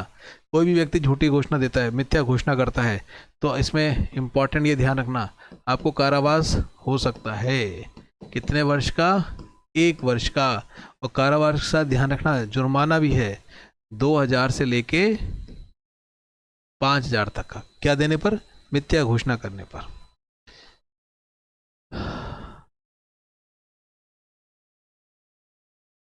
सेक्शन 16, ये सेक्शन 16 पढ़ेंगे हम मुख्य निर्वाचन अधिकारी के बारे में। मुख्य निर्वाचन अधिकारी, बड़ी सिंपल सी बात है, कौन अपॉइंट करेगा? State election commission. ध्यान रखना कमीशन है, ये अधिकारी नहीं है, कमीशन करेगा अपॉइंटमेंट इसका, और राज्य सरकार से परामर्श करेगा। कार्य आपको पता ही है भैया, इसके मुख्य निर्वाचन अधिकारी के कार्य यही है, जो इलेक्शन वगैरह कराना यही है। और मेन इंपॉर्टेंट इसका कार्य क्या रहता है, ये जो आपका इलेक्टोरल रोल है जिसके बारे में अपन बात कर रहे हैं, ये इलेक्टोरल रोल को तैयार करना और उसका पुनरीक्षण करना, ये आप ध्यान रखना। और 17 क्या है आपका? जिला निर्वाचन अधिकारी। मुख्य निर्वाचन अधिकारी 16 और 17 है डिस्ट्रिक्ट इलेक्शन ऑफिसर, जिला निर्वाचन अधिकारी। जिला निर्वाचन अधिकारी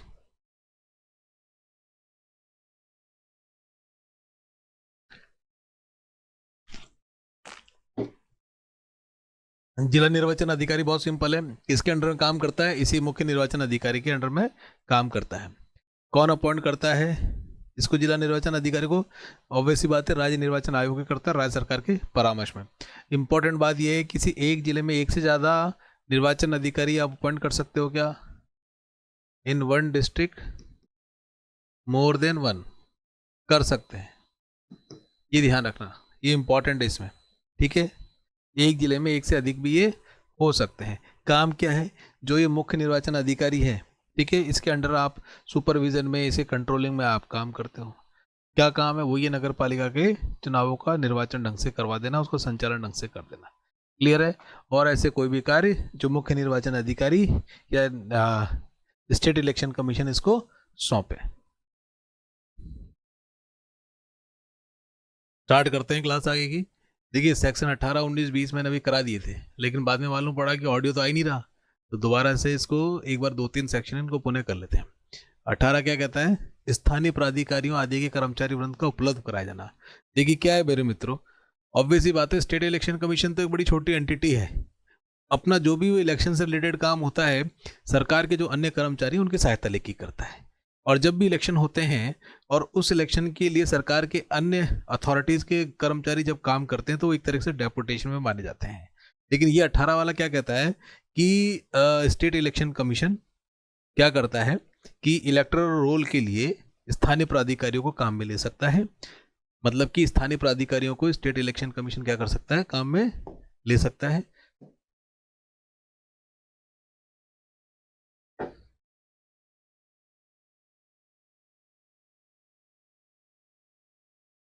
स्टेट इलेक्शन काम में ले सकता है। और किसके लिए भैया काम में लेता है? ईआरओ के लिए लेता है। ईआरओ कौन है? Electoral registration officer. क्लियर है? बड़ा सिंपल सा है कि आपको जरूरत पड़ी इलेक्टोरल रोल के लिए कर्मचारी, स्थानीय प्राधिकारियों को स्टेट इलेक्शन कमीशन के माध्यम से ईआरओ को कर्मचारी उपलब्ध करा दिए जाते हैं। 19 है, अधिकारियों कर्मचारी वृंद को स्टेट इलेक्शन कमीशन में प्रतिनियुक्ति पर समझा जाएगा। ऑब्वियस सी बात है, जिस इलेक्टोरल रोल के लिए इलेक्शन काम करने के लिए आपने कर्मचारी दिए, जैसे ही काम पूरा हो गया वो अपने मूल विभाग में वापस लौट आएंगे। इट मीन्स वो डेपुटेशन पर वहां पर गए हुए थे। क्लियर है? इतनी सी सिंपल बात है। ये कौन सी? सेक्शन 19। सेक्शन 20 क्या कहती है कि इलेक्टोरल रोल को तैयारी करने आदि से संसद पदीय कर्तव्यों को भंग करना। सपोज करो आपको नाम दर्ज कराने के लिए दे रखे हैं, आपको पता चल गया कि भैया कि ये व्यक्ति का गांव में भी इलेक्टोरल रोल में नाम है, यहाँ पर भी नाम है, या पैसे से दे दा के आपको नाम वहाँ पर दर्ज करवा दिया बीएलओ के माध्यम से या ईआरओ के माध्यम से। जिसने भी ऐसा गलत काम किया जो इलेक्टोरल रोल का काम कर रहा था, मतलब कि वो अपने कर्तव्यों के प्रति ईमानदारी नहीं दिखाई, उसने अपने कर्तव्यों के जो पद थे उसको कर्तव्य जो पद उसके कर्तव्य थे उसको उसने भंग किया, तो आपको सजा मिल जाएगी। सजा क्या मिल जाएगी? 3 माह की कैद, 2 वर्ष तक मैक्सिमम। जुर्माना लगा दिया जाएगा आप पे 1000 से 2000 रुपए का। सबसे इंपॉर्टेंट बात है कि आपके मन में तुरंत आया होगा कि साहब ये कौन लगाता है जुर्माना, कौन देता है सजा। अब एक बात ध्यान रखना, ये अधिकार न्यायालय के पास ही है, लेकिन न्यायालय इसमें स्वतः संज्ञान नहीं ले सकता है। स्टेट इलेक्शन कमीशन क्या करेगी? न्यायालय में जाएगी, उसी के बाद क्या है, ये सजा या जुर्माना लगाया जा सकता है। इवन नगर पालिका में जहां पर भी आपको सजा और जुर्माना देखने को मिलेगा, उसमें ध्यान रखना आप कि ये काम स्टेट इलेक्शन कमीशन न्यायालय के पास जाएगा, न्यायालय इसका फिर संज्ञान लेगा और उसके पश्चात ही तय करेगा कि अगर इसने गलत किया है तो सजा मिल जाएगी। ये ध्यान रखना। मूल बात क्या है कि न्यायालय स्वयं संज्ञान नहीं ले सकता, ये बात ध्यान रखना आप, ठीक है ना? खुद इसमें इंटरफेयर नहीं करेगा जब तक कि राज्य निर्वाचन आयोग, जिसको हम कहते हैं कि कोई मुख्य निर्वाचन अधिकारी शिकायत करे न्यायालय में, उसके पश्चात ही ये दंड लगाया जाए। सदस्य होने के लिए अहरित व्यक्ति, बड़ा सिंपल सी बात है। वार्ड पार्षद का आपको चुनाव लड़ना है, तो पहली बात क्या है, आप वहां के निर्वाचक होने चाहिए, आपका वहां की लिस्ट में आपका नाम होना चाहिए। बड़ी सिंपल सी बात है।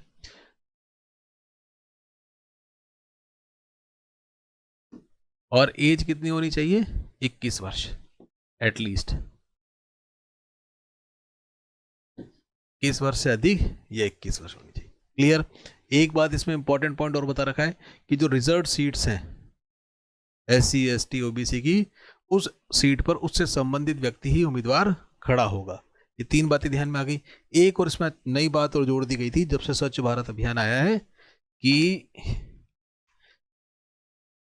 आपके यहाँ पर भैया एक शौचालय होना चाहिए, स्वच्छ शौचालय हो। स्वच्छ शौचालय से तात्पर्य क्या है? 3 तरफ से उसकी दीवार हो, मतलब 2 तरफ दीवार, 3 तरफ दीवार, 1 तरफ दरवाजा और ऊपर से ढका हुआ हो, पानी के लिए टंकी हो। क्लियर है? खुले में शौच नहीं जाता हो। आपने एक पंचायत करके वेब सीरीज आई होगी, अवश्य देखी होगी। उसमें आपको ध्यान है वो पंचायत के जो कर्मचारी होते हैं, एक गांव का व्यक्ति बाहर खेत में हंगड़े मूतने चल जाता है तो उसको पकड़ पकड़ के वापस लेके आते हैं कलेक्टर साहब, जब वहां पर निरीक्षण करने आ जाते हैं, शिकायत मिलती है कलेक्टर साहब को, तो यदि वो देख ले तो प्रधान ही चले जाए भैया, सरपंच ही चले जाए। ऐसे ही नगर पालिका में भी है। स्पष्ट है? ये 4 पॉइंट ध्यान रखना। स्वच्छ शौचालय, खुले में नहीं जा सकते। नेक्स्ट सेक्शन है 21 का, इसी का है कतिपय स्थानों पर निर्वाचन के लिए विशेष अर्हता। देखो स्पेशल क्वालिफिकेशन है कुछ, ये इंपॉर्टेंट पॉइंट है, इसमें ध्यान देना। इसमें से 2-3 अच्छे क्वेश्चन बनते हैं। कुछ विशेष योग्यता के लिए बता रखा है और उसमें बता रखा है 21 से 35 वर्ष। क्या आयु सीमा भी तय कर रखी है? अच्छा ये 36 होगा तो चल जाएगा? नहीं, इस विशेष योग्यता के लिए अहरित व्यक्तियों के लिए इन्होंने कुछ पात्रता तय कर रखी है, जिसमें आयु सीमा कितनी तय करी है? 21 से लेके 35 वर्ष तक की विशेष योग्यता वाले जिसको भी आप सदस्य चुनेंगे उनकी आयु होनी चाहिए। ये ध्यान रखना, ये इंपॉर्टेंट पॉइंट है। एज 21 से 35। अब इसमें कुछ बातें इनमें विशेष ध्यान रखो। देखो इनमें ये बता रखा है कि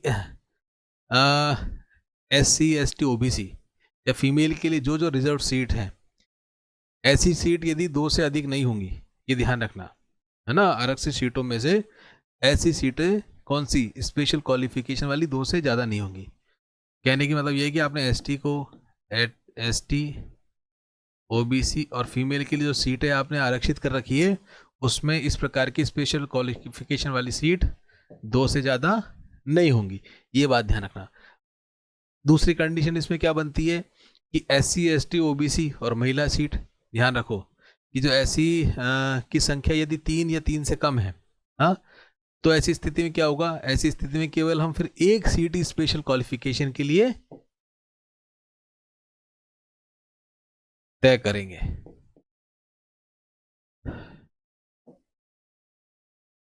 मतलब 3 ही सीट है यदि है उसमें, SC ST OBC महिला की बोले साहब पहले ही 3 सीट है, 3 सीटें 3 से कम है, 3 <3 तो बोले साहब पहले ही 3 से कम है, तब क्या करें। तो बोले कि इसके लिए विशेष योग्यता के लिए अब हम केवल एक सीट दे सकते हैं। अब बच गया आपके अनरिजर्व वाली कैटेगरी। अनरिजर्व वाली कैटेगरी इसमें क्या होगा, इसमें भी विशेष योग्यता के लिए तय कर रखी है। क्या कि यदि 5 से कम ऐसी सीटें हैं, क्या 5 से कम ऐसी सीटें हैं, तो विशेष योग्यता के लिए हम एक सीट क्या करेंगे, आरक्षित करेंगे, मतलब 5 पे 1। अब देखो अनरिजर्व कैटेगरी में क्या क्या 5-5 का ब्लॉक बना दिया, आपको मालूम है 5 10 15, 5 पे 1 तो 10 पे 2, 15 पे 3, 20 पे 4 हो जाएंगे। और मैक्सिमम ऐसी विशेष योग्यता की कितनी सीटें आप कर सकते हो, 5 कर सकते हो, स्पष्ट है। लेकिन 5 से आप ज़्यादा इस प्रकार की सीटें विशेष योग्यता वाली तय नहीं कर सकते हो, ये आप ध्यान रखना। अधिकतम 5 सीट, ये ब्लॉक बना देंगे 5 10 15, हर 5 सीट पे एक सीट इसमें विशेष योग्यता के लिए आप तय कर सकते हो। क्लियर है, सिंपल है, लेकिन इंपॉर्टेंट है ये। 21 का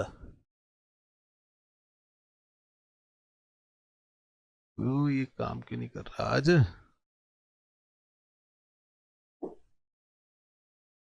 हाँ, सेक्शन 22 एक से अधिक वार्ड के लिए निर्वाचन लड़ने पर निर्बंधन। अब देखो क्या है कि मेरे को लगा वार्ड 62 में अपनी स्थिति कमजोर लगी, तो अपन ने वार्ड 59 से भी क्या कर दिया, पर्चा भर दिया। तो ध्यान रखना, एक साथ 2 जगह चुनाव हम इसमें नहीं लड़ सकते भैया। नगर पालिका अधिनियम के अंतर्गत पार्षदी का, MLA MP का लड़ सकते हैं, इसमें नहीं लड़ सकते। इस कंडीशन में क्या होगा, इस कंडीशन में आपको जब अंतिम दिन होगा नाम वापस लेने का, उसमें 3 बजे तक आपको तय करके बताना पड़ेगा कि भैया कौन सा मैं पर्चा वापस ले रहा हूं। यदि आपने इससे पर्चा वापस ले लिया तो 59 से चुनाव लड़ सकते हो, 59 से ले लिया तो 62 से चुनाव लड़ सकते हो वार्ड संख्या, और यदि दोनों में से किसी से भी नहीं लिया तो आपका नामांकन ही रद्द हो जाएगा। ध्यान रखना, फिर आप किसी से चुनाव नहीं लड़ सकते। ये आदमी बोरा गया, इसको पता ही नहीं कहाँ से चुनाव लड़ना है। 3 बजे तक का ध्यान रखना, 3 PM, रात के 3 बजे नहीं, दोपहर के 3 बजे, 3 PM आप ध्यान रखना। दोनों से यदि वापस नहीं लेता है तो विशेष रूप से ध्यान रखना, क्या समझा जाएगा कि उसको सभी स्थानों से वो चुनाव ही नहीं लड़ना चाहता, उसकी उम्मीदवारी वापस ले ली गई है। क्लियर है, ध्यान आ गया। 23 यानो ध्वनि विस्तार आदियों के प्रयोगों पर निर्बंधन। देखो क्या है, कितनी गाड़ी लगानी, कितने भोंपू लगाने, हाँ कितने एडवर्ड लगाने, इस पर कोई रोक लगा रखी है। याद कर लो, लेकिन आप तो सुनते तो हैं प्रैक्टिकल में कि खूब भैया ध्वनि यंत्र बज रहे हैं, पोस्टर लग रहे हैं, पर दे रखा है तो इसमें ध्यान कर लो। क्लियर है, इसमें कुल मिला के बात इतनी है, यदि तय कर दिया कि आपको 50 वाहन रखने हैं, आपने 70 वाहन रख लिए और इलेक्शन कमीशन के अधिकारी ने पकड़ लिया, तो क्या होगा, तो आप पे लग जाएगा ये नियम का उल्लंघन करने पर जुर्माना लग जाएगा। कितना जुर्माना लग जाएगा ये इंपॉर्टेंट है।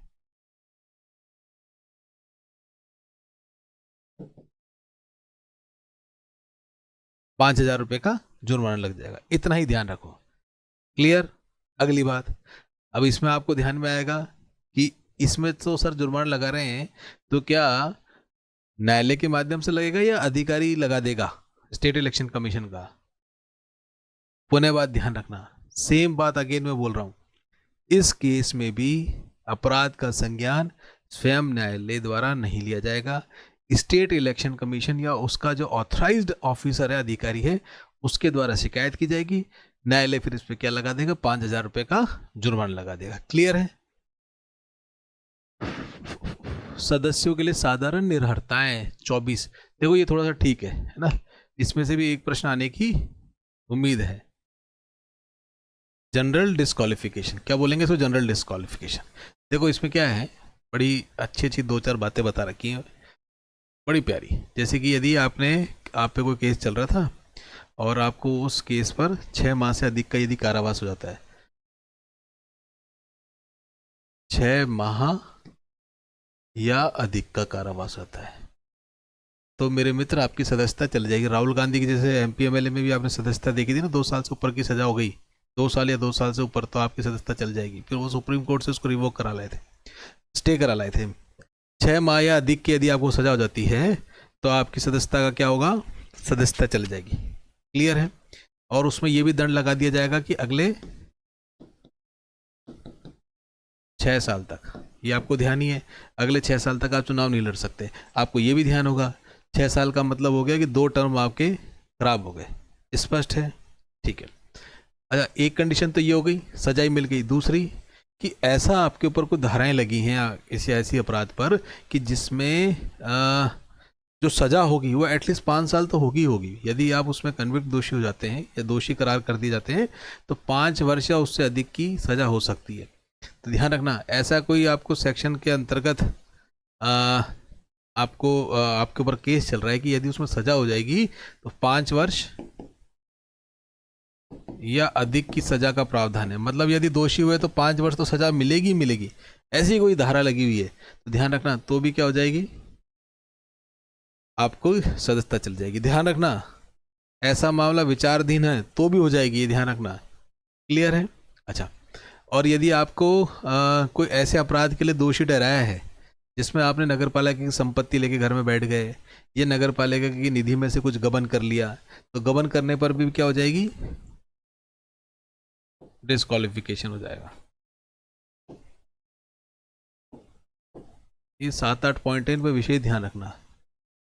अच्छा, और क्या कर सकते हो आप, देखो एक है ना एक्ट है खाद्य से रिलेटेड, खाद्य अपमिश्रण निवारण अधिनियम, और वो है 1954 का। मिलावटी घी मिला दिया का आपने कोई काम कर दिया तो खाद्य अपमिश्रण,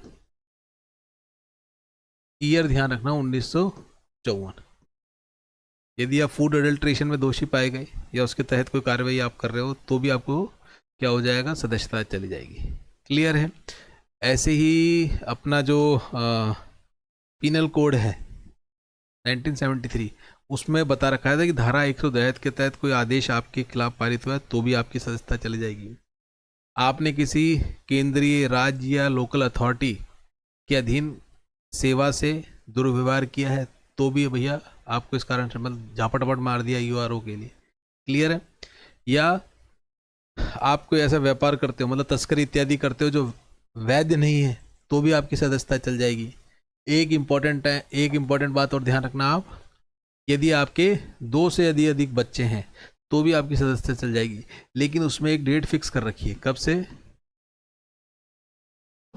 27 नवंबर 1995।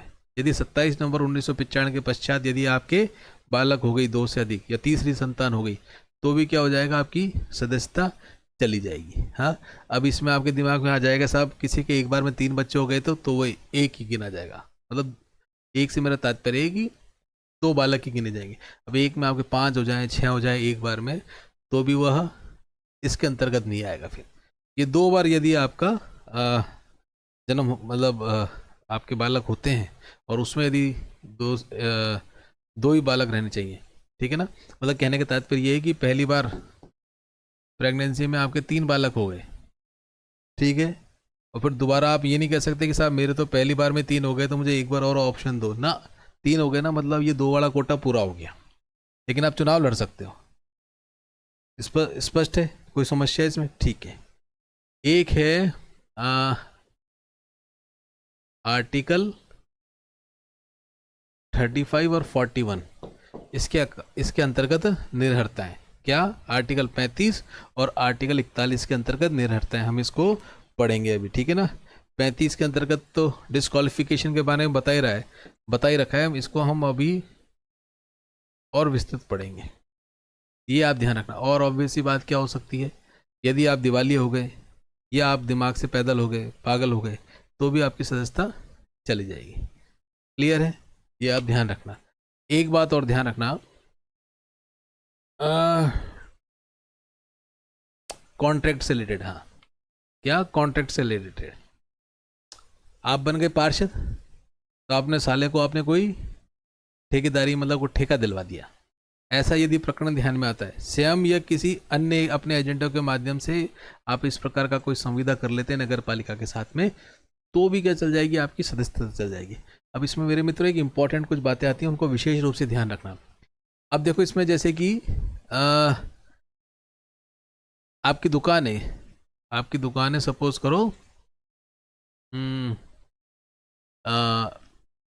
ये जो होते हैं ना ग्राइंडर या कोई ट्रैक्टर वगैरह आपके पास हैं, या आपके पास ये किराए पे ईंट वीट देने का काम है, कहीं पर काम चल रहा था तो सडनली वहाँ से एकदम से कुछ ज़रूरत पड़ी और उस दुकान से ईंटें खरीद लाए, ठीक है, ईंटें खरीद लाए, तो क्या होगा, आपकी सदस्यता चली जाएगी? नहीं, उसमें भी बता रखा है, क्या बता रखा है कि यदि आप सदस्य हैं और अकस्मात यदि नगर पालिका वाले 5,000 तक, 2,000 या 5,000 कोई वस्तु किराए पर लेके आते हैं आपसे, तो आपकी सदस्यता नहीं जाएगी, ठीक है ना। और एक वर्ड है सामयिक बिक्री। सामयिक बिक्री से मेरा मतलब है आपकी मिठाई की दुकान है, नगर पालिका में कोई उत्सव बनाने लगा, बगल में आपकी मिठाई थी, वहाँ से जाके मिठाई लिया है, मतलब सामयिक बिक्री, यदि कोई ऐसी वस्तु की सामयिक बिक्री वाली कोई चीज़ आती है तो भी माना जाएगा। जैसे कि आपका कहीं पर ग्राइंडर चल रहा था नगर पालिका वालों का, तो उसका ग्राइंडर के कब्जे वब्जे टूट गए, आपकी हार्डवेयर की दुकान है, वहाँ से जाके ले आए, तो इसके अंतर्गत आपकी सदस्यता नहीं जाएगी।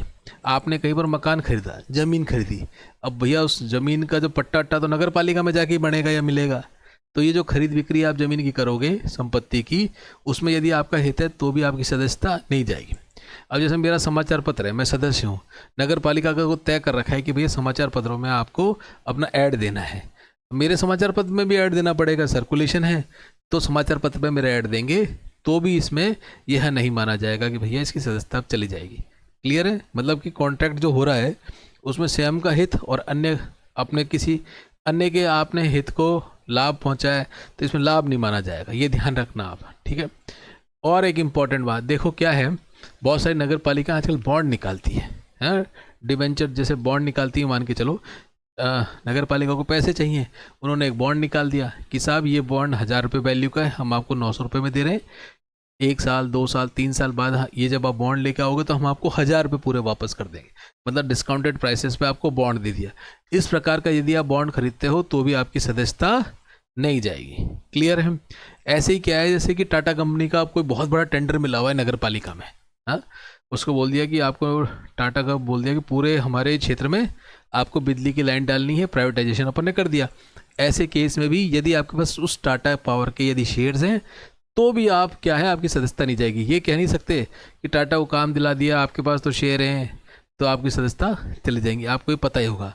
अब इसमें एक इम्पॉर्टेंट बात ध्यान रखना, बशर्ते आप प्रबंध निदेशक नहीं होने चाहिए ऐसे कंपनी के जिसके आपके पास शेयर हैं, या आप एजेंट नहीं होने चाहिए। ये 2 इंपॉर्टेंट बातों को विशेष ध्यान रखना। क्लियर है, आगे बढ़े। मतदान का अधिकार, मतदान का अधिकार सिंपल है, कोई दिक्कत नहीं है। कौन मत दे सकता है? उस क्षेत्र की जो इलेक्टोरल रोल है, उस इलेक्टोरल रोल में आपका नाम होना चाहिए, तो आप क्या कर सकेंगे, मत कर सकेंगे। क्लियर है, ये बड़ी सिंपल सी बात है। अब मत कौन नहीं कर सकता ये भी आपको मालूम है। यदि 2 वार्डों में आपका नाम है तो आपका मत शून्य घोषित कर दिया जाएगा। आप वोट देने गए, 1 से ज़्यादा बार आपने वोट दिया है, सुबह भी दिया है, फिर स्याही मिटा के फिर दिया है, तो आपका वोट शून्य कर दिया जाएगा। क्लियर है। और किसी व्यक्ति को दंड दे रखा है, कारागार में है, ठीक है, ऐसे व्यक्ति का भी वोट नहीं माना जाएगा। क्लियर है। और क्या था, एक धारा थी मेरे मित्र 14, धारा 14 में यदि आपको अयोग्य ठहराया गया है, धारा 14 में यदि आपको अयोग्य ठहराया गया है तो भी ऐसा व्यक्ति मत नहीं दे सकता। क्लियर है, सिंपल, ये ध्यान रखना आप। तो इसमें 2-3 विषय ध्यान रखना। कौन व्यक्ति मत नहीं दे सकता, इस पर क्वेश्चन बनता है। एक तो है धारा 14 जिसके अंदर आपको डिस्क्वालीफाई कर रखा है।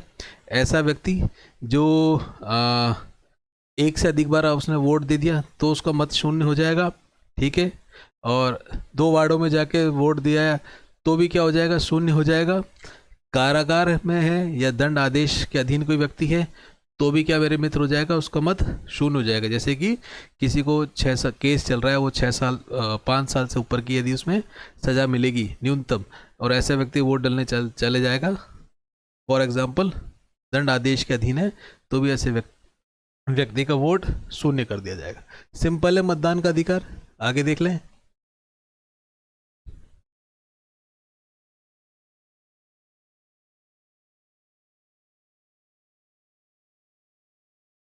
सत्ताईस, आकस्मिक रिक्तियां किस प्रकार भरी जाएंगी। इसमें से भी एक क्वेश्चन आने की संभावना है। ये भी अच्छा है, मतलब देखो क्या है, सपोज करो आपके 30 क्वेश्चन आएंगे, क्या 30 क्वेश्चन आएंगे, तो हम क्या करेंगे, अपन तो ऐसे मोस्ट कम से कम 300 क्वेश्चन बनाएंगे ना, एटलीस्ट 300 क्वेश्चन बनाएंगे। और 300 क्वेश्चन किस लिए बनाएंगे, उन 300 क्वेश्चनों के आधार पर हम बता सकें कि साहब एटलीस्ट 30 क्वेश्चन तो आ जाएं, तो इतने तो इंपॉर्टेंट क्वेश्चन बनेंगे ही बनेंगे। तो इसलिए मैं हर बार कुछ अच्छे आर्टिकल्स में से कोई क्वेश्चन दिखता है तो मैं आपको बोल देता हूँ भैया इसमें से क्वेश्चन बनेगा। क्लियर है। आकस्मिक रिक्ति, आकस्मिक रिक्ति मतलब कैजुअल वैकेंसी किस प्रकार भरी जाएंगी, ठीक है, इसमें से क्वेश्चन बनता है। क्लियर है। देखो ये जो कैजुअल वैकेंसीज है इसमें ये बता रखा है कि एक तो आपको यथाशीघ्र भरना है, ठीक है, और उपचुनावों से भरी जाएंगी। सपोज करो कोई सदस्य थे, उनको जेल हो गई, 6 माह से ऊपर की सजा हो गई, या मृत्यु हो गई, या त्यागपत्र उन्होंने दे दिया, ऐसे केसेस में वो सीट खाली हो गई, तो यथाशीघ्र हमें कैसे भरेंगे, उपचुनाव से भरेंगे। तो इसमें कीवर्ड ध्यान रखना आप, यथाशीघ्र उपचुनाव। और इसमें मेरे मित्र ये ध्यान रखना, ये यथाशीघ्र में वो 6 माह वाला फंडा मत लगा देना, इसमें कहीं पर धारा 27 में ये मेंशन नहीं कर रखा, ठीक है। और जो भी उपचुनाव के माध्यम से चुना जाएगा वो आपको ध्यान ही है शेष कार्यकाल तक रहेगा। इसको समझाने की आपको जरूरत नहीं है, जितना शेष बचेगा उतना वो रहेगा। क्लियर है। और इसमें रिजर्व सीट्स के बारे में आपको पता ही है, ठीक है, SC ST की सीट है तो वही आरक्षित कम्युनिटी का आदमी पुनः निर्वाचन में भी खड़ा होगा। क्लियर है, ठीक है। और ये भी आपको ध्यान है, जनरल इलेक्शन 6 माह से कम समय बचा है तो नियुक्ति नहीं होगी, फिर जनरल इलेक्शन के माध्यम से ही चुना जाएगा। स्पष्ट है। क्लियर। तो ये यथाशीघ्र ध्यान रखना। अगर वो धारा 27 में बोल देता है, धारा 27 कहती है 1 यथाशीघ्र भरा जाएगा, 2 6 माह के अंदर भरा जाएगा, शेष कार्यकाल के लिए भरा जाएगा, उपरोक्त तीनों सही नहीं, या कौन सा गलत है, तो ये वाला गलत है, 6 माह वाला इसमें गलत है, ये ध्यान रखना। आकस्मिक रिक्तियों में विशेष रूप से ध्यान रखना, इसमें यही अच्छा एक प्रश्न बनता है। निर्वाचन अपराध, क्या निर्वाचन अपराध, निर्वाचन अपराध देख लें। देखो अपना एक पीपल रिप्रेजेंटेटिव एक्ट है 1951, उसमें कुछ धाराएं बता रखी हैं, उन धाराओं के अंतर्गत यदि आप दोषी पाए जाते हो तो निर्वाचन अपराध के अंतर्गत आता है। जैसे आपने कई बार सुना होगा कि साहब इसने शपथ पत्र दिया था, अपनी संपत्ति इतनी बताई लेकिन उसकी संपत्ति इतनी थी। कुल मिला के बात यह है, निर्वाचन के समय आप जो शपथ पत्र देते हैं, जो घोषणा करते हैं, कोई मिथ्या घोषणा करते हैं, ठीक है ना, या कोई ऐसी सूचना है जो आप छुपाते हैं। आपके बालक थे 3, आपने बताए 2। ऐसा भी केस हो गया था एक कि उसके दूसरी बीवी से भी कोई बालक था, वो दूसरी जगह पर था, फिर बाद में उसने क्लेम कर दिया साहब ये तो मेरा बाप है। बोला साहब तूने झूठ कहा, तेरी 2 शादियां थी, 3 भी बालक हैं तेरे। ऐसे में MLA साहब की सदस्यता चली गई थी। क्लियर है। कोई भी जैसे आपकी नागरिकता राहुल गांधी के लिए तो हर बार लगता है भैया इंग्लैंड का नागरिक है, यहाँ का नागरिक है, मतलब कोई भी किसी प्रकार के अपने शपथ पत्र में आप मिथ्या घोषणा करते हो तो ये निर्वाचन अपराध के अंतर्गत आएगा। क्या इसमें सजा होती है? बिल्कुल होती है, ठीक है, ध्यान रखना। 6 माह का कारावास है इसमें, और जुर्माना, 6 माह का कारावास और जुर्माना। एक बार जुर्माना कितना ये लिखा है नहीं लिखा है देख लेना, मेरे हिसाब से जुर्माना लिखा नहीं है, वो ये लाइन है इसमें, निर्वाचन अपराध पे 6 माह का कारावास या जुर्माना। भ्रष्ट आचरण, करप्ट प्रैक्टिसेस,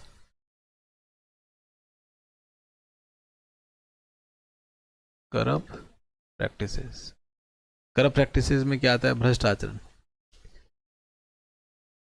चुनाव लड़ रहे हो, गलत तरीके से लड़ते हो तो भ्रष्ट आचरण के अंतर्गत आ जाएगा। क्लियर? आप कर रहे हो या आपके एजेंट कर रहे हैं तो इसके अंतर्गत आ जाएगा। अब बड़ी सिंपल सी बात है यार, देखो इसमें कुछ आपके साथ बस डिस्कस करना ही है। आपने किसी को रिश्वत दी, प्रलोभन दिया, पैसे बांटे, दारू बांटी, तो ये करप्ट प्रैक्टिसेस के अंतर्गत आते हैं। क्लियर है? आपने बोल दिया कि साहब मैं फला फला जाति का हूँ, हाँ, या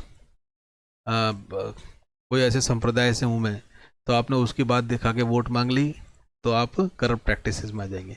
लेकिन तो हमारे यहाँ तो चुनाव ही इसी आधार पर होता है। पर एक बार आप मेरे साथ बस ये डिस्कस कर लें। क्लियर है? और आप किसी मंदिर में गए और सबको बैठा के बोल दिया कि तुम्हें माता जी की कसम है, हैं, अल्लाह की कसम है तुम्हें, जैसे बाबर ने बोला था कि क्या बोला था, बाबर ने कही थी ना, तो मैं खाना वाना छोड़ दूंगा, जिहाद है। इस प्रकार से आपने वोट मांग लिए तो भी गड़बड़ है भैया, तो भी आप करप्ट प्रैक्टिसेस में आ जाओगे। सती प्रथा के लिए आपने गौरवान्वित बात कर दी समाज में बैठ के और फिर वोट मांग लिया तो भी गलत है। ठीक है? आपने अपने वाहन लगा दिए और वाहन के माध्यम से आप वोटर्स को मतदान केंद्र पर लेके आ गए तो भी ये करप्ट प्रैक्टिसेस में आएगा। ठीक है? ऐसा कोई भी आपने व्यय किया अपने चुनाव के अंतर्गत जो इस एक्ट के अकॉर्डिंग आपने नियमों को उल्लंघन किया है तो भी क्या माना जाएगा? करप्ट प्रैक्टिसेस के अंतर्गत माना जाएगा। क्लियर? और कई बार क्या होता है कि आपके मत संप्रदाय का कोई व्यक्ति है और आपने उसको ड्यूटी लगवा दी उसकी अपने क्षेत्र में, और अब वो क्या कर रहा है? आपको सहयोग कर रहा है आपको चुनाव जिताने में। तो उस कर्मचारी की भी वह कर्मचारी भी सस्पेंड होगा और आप करप्ट प्रैक्टिसेस के अंतर्गत आप पर दंडात्मक कार्रवाई करी जाएगी। क्लियर है? समझ आ गया? किसी आपने पुलिस वाले से लड़ाई कर ली, ठोक ली, माथा फोड़ दिया, हाँ, एसडीएम साहब के झापट मार दिया, इस प्रकार कोई कर्मचारी वहाँ पे बैठा हुआ था जो चेक कर रहा था कि हाँ भाई यही व्यक्ति आए नहीं, उससे लड़ झगड़ लिए, तो ये सारी की बातें करप्ट प्रैक्टिसेस में आती हैं। स्पष्ट है? अब इसमें एक बात ध्यान रखना, आपके मन में ये बात नहीं आनी चाहिए कि मैंने मेरा कोई मैनिफेस्टो निकाला या मतलब मैंने मेरा कोई घोषणा पत्र निकाला, उसमें मैंने लिख दिया था कि सबको 1 किलो सोना दूंगा चुनाव जीतने के बाद, सरकार से सोना दिलवाऊंगा, तो क्या ये करप्ट प्रैक्टिसेस में आएगा? ध्यान रखना, कोई भी आप पब्लिक पॉलिसी घोषणा करते हो चुनाव लड़ने से पहले तो वो करप्ट प्रैक्टिसेस में नहीं मानी जाती। ठीक है? घोषणा पत्र जो है भ्रष्ट अपराध नहीं समझा जाता। आप ये भी कह सकते हो कि सबको 1,000 गज की जमीन दूंगा, कहाँ पर? सिविल लाइंस में, अगर हम जीत के आ गए तो कैसे दोगे, क्या दोगे, अब उससे कोई मतलब नहीं है। समझ गए? मतलब केजरीवाल टाइप ऑफ पॉलिटिक्स। इसे केजरीवाल बड़ा शातिर आदमी है यार। ये देखो सारे जो बेसिकली हमने फर्स्ट जब इसकी वैकेंसी निकली थी तो उसकी क्लासेस चलाई थी, उन क्लासेस में बड़े विस्तृत हमने एग्जाम्पल्स के माध्यम से इनको किया था। अब अपने पास इतना समय नहीं है, फटाफट अपन को रिवीजन करके आगे बढ़ना है। क्लियर मेरे मित्रों? करप्ट प्रैक्टिसेस सेक्शन 30, निर्वाचन संबंधी जो मामले हैं सिविल न्यायालयों की अधिकारिता से बाहर होना। ये इतनी सी बात कह रहा है कि आप कहाँ नहीं जा सकते? सिविल न्यायालय में नहीं जा सकते। ठीक है ना? सपोज करो जैसे वार्डों का आपने परिसीमन करना था, निर्वाचक की नामावली है, इनके किसी भी प्रश्न को आप न्यायालय में चुनौती नहीं दे सकते। कहाँ जाना पड़ेगा आपको? स्टेट इलेक्शन कमीशन ही जाना पड़ेगा, मतलब सिविल न्यायालय में नहीं जा सकते। इसमें राज्य सरकार के पास पूरी पावर है। हाँ, लेकिन क्या चुनाव के बाद जा सकते हैं? हाँ, चुनाव के बाद जा सकते हैं। एक बार चुनाव हो जाएगा उसके बाद आप मेरे मित्र बिल्कुल जा सकते हैं। स्पष्ट है? चलें आगे। चलो, निर्वाचन याचिका, वही निर्वाचन याचिका, अब चुनाव की बात वाली बात है ना? अब इसमें ध्यान रखना, 1 माह लिखा हुआ है ना, मीन्स 30 दिन के अंतर्गत आपको याचिका लगानी पड़ेगी। अगर चुनाव में आपको लगता है कोई भ्रष्ट आचरण हुआ है तो धारा 28-29 करप्ट प्रैक्टिसेस, धारा 28, 1 मिनट, हाँ, निर्वाचन अपराध के अंतर्गत आपको लगता है तो आप क्या करेंगे? याचिका लगा सकते हैं। क्लियर है? चुनाव में कोई भी भ्रष्ट आचरण होता है तो धारा 28 को आप आधार बनाकर जिला न्यायालय में याचिका लगा सकते हैं। क्लियर? और ये ध्यान रखना, 1 माह कब तक मानी जाएगी? निर्वाचन की तारीख से। ध्यान रखना, निर्वाचन की तारीख से 30 दिन गिने जाएंगे। निर्वाचन की तारीख से 30 दिन के भीतर भीतर आप क्या कर लेंगे? चुनौती दे सकते हैं। ठीक है?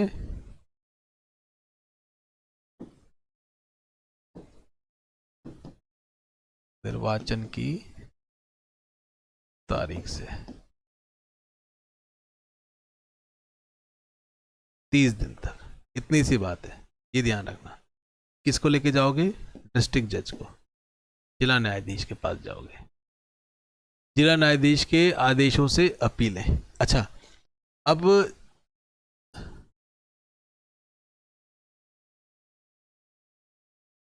मतलब जिला न्यायाधीश ने कोई वर्डिक्ट निकाल दिया, आप संतुष्ट नहीं, फिर कहाँ जाओगे? ऑब्वियस ही बात है, हाई कोर्ट जाओगे। हाई कोर्ट जाओगे और हाई कोर्ट में भी क्या है? यही 30 दिन है। देखो ये जो फैक्चुअल बातें हैं ना, इन्हीं से क्वेश्चन अच्छा क्रिएट होगा। 30 डेज, 30 दिन के भीतर आप कहाँ चल जाओगे? आदेश के 30 दिन के भीतर आप क्या कर सकते हो? इसको अपील कर सकते हो। क्लियर? ठीक है। अब देखो ये जो सेक्शन है, इस सेक्शन में एक बात बता रखी है कि जैसे ही हाई कोर्ट पे ऐसा कोई मैटर लेके चले गए तो ऐसा तो कोई टाइम लिमिट फिक्स नहीं कर रखी है, पर एक आग्रह है एक्ट में कि 3 माह के अंदर अंदर निपटान करने का प्रयास करेगा। कौन? हाई कोर्ट ऐसे मैटर को।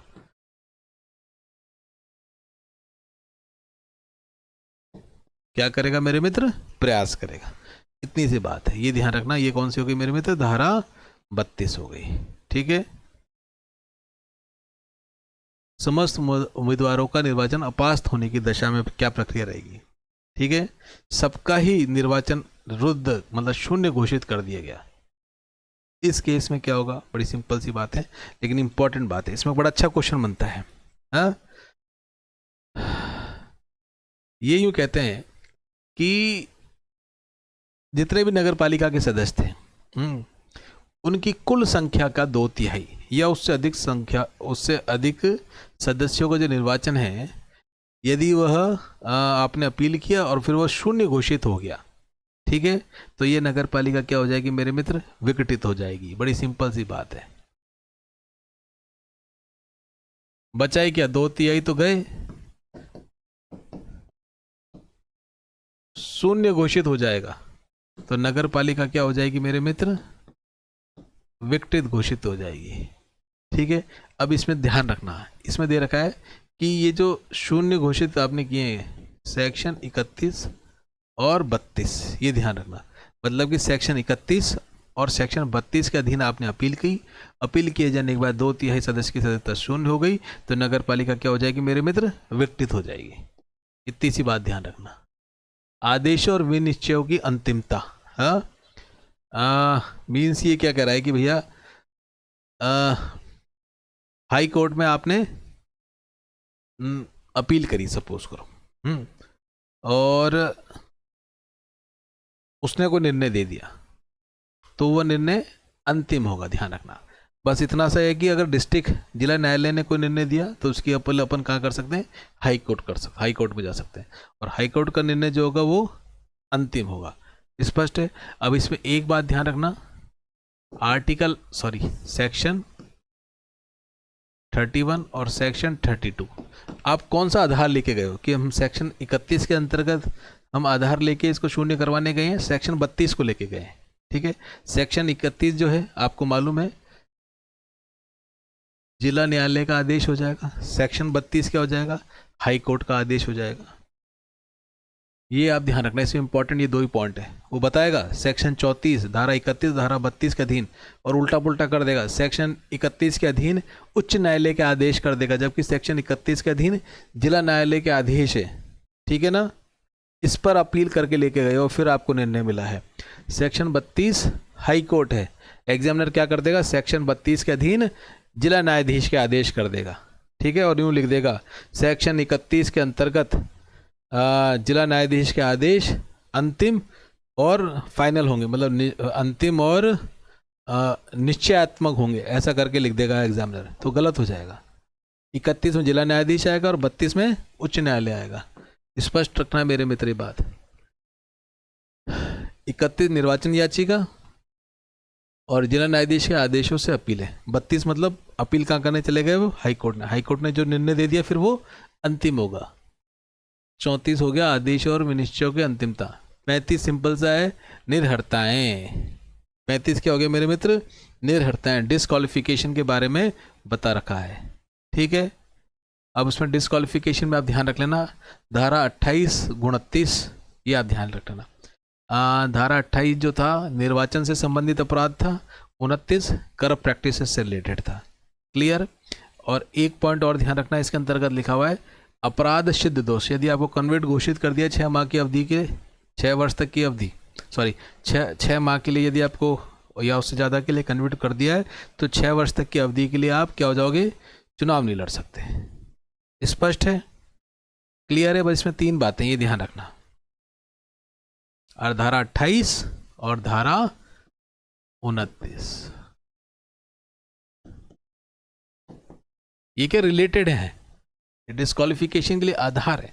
28 आपको पता ही निर्वाचन संबंधी अपराध से रिलेटेड है।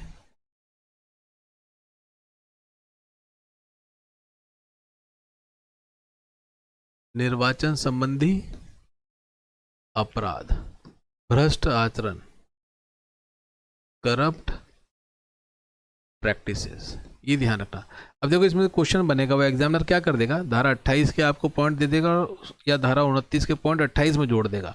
आपको लगेगा दोनों ही क्या है कि ये तो इसको सदस्यता का डिस्क्वालिफिकेशन रिलेटेड है, लेकिन आपको ध्यान होना चाहिए कि करप्ट प्रैक्टिसेस में क्या आएंगे और निर्वाचन संबंधी अपराध में क्या आएंगे। अब निर्वाचन संबंधी अपराध में सामान्यतः क्या आएंगे, जब आप इलेक्शन लड़ रहे हैं तो उसके रिगार्डिंग आपने मोरल कोई टॉर्पिट्यूड किया है, ये आप थोड़ा सा ध्यान रखना। आगे बढ़े। 36 निर्हरता का हटाया जाना या उसकी काल अवधि में कमी करना, ये क्या है मेरे मित्र। देखो डिस्क्वालीफाई हो गए आप, ठीक है। अब डिस्क्वालीफाई होने के बाद स्टेट इलेक्शन कमीशन जो है, तो ऐसे कारण आपके सामने आते हैं स्टेट इलेक्शन कमीशन के, तो ये डिस्क्वालिफिकेशन को क्या कर सकता है, वो हटा सकता है या आपके डिस्क्वालिफिकेशन की अवधि कम कर सकता है। ये ध्यान रखना, ये कौन करेगा, स्टेट इलेक्शन कमीशन करेगा। क्या ऐसा हो सकता है क्या, हाँ, यदि कोई उपयुक्त कारण है तो हो सकता है। और उपयुक्त कारण से मेरा तात्पर्य लेखबद्ध कारण होने चाहिए। कीवर्ड क्या है इसमें, लेखबद्ध कारण। आगे बढ़े। 37 पद की शपथ, पद की शपथ, ये ध्यान कर लेना आप, इसमें से भी अच्छा क्वेश्चन बनता है। क्लियर, पद की शपथ।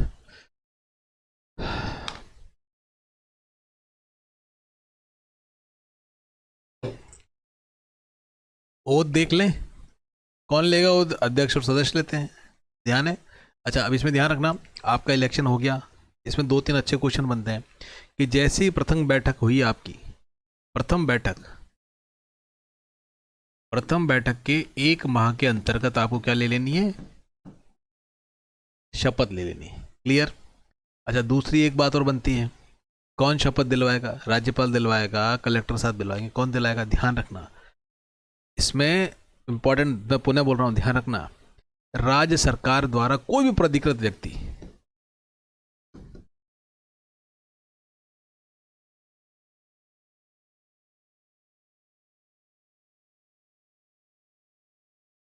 राज्य सरकार द्वारा प्राधिकृत व्यक्ति क्या करा देगा, आपको शपथ दिला देगा।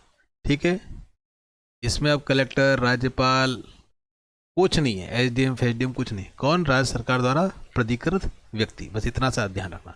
अब इसमें 2-3 और इंपॉर्टेंट पॉइंट बनते हैं, वो आप ध्यान कर लेना। ये जो प्रथम बैठक मैंने आपको बताई, ये तो बताया जनरल इलेक्शन के बाद में, मतलब कि प्रथम जो मतलब नया कोई चुनाव हुआ है उसमें प्रथम बैठक मानी जाएगी। और उपचुनाव होएगा तो उपचुनाव में क्या होगा, चुनाव की तारीख से 1 माह माना जाएगा, ध्यान रखना। उपचुनाव में चुनाव की तारीख से, ये इंपॉर्टेंट है, ये अच्छा क्वेश्चन बनता है, चुनाव की तारीख से। अच्छा, एक और हमने मेंबर देखे थे, कौन से, नॉमिनेटेड मेंबर, उनकी मनोनयन की जिस दिन तिथि होगी उससे 1 माह देखा जाएगा।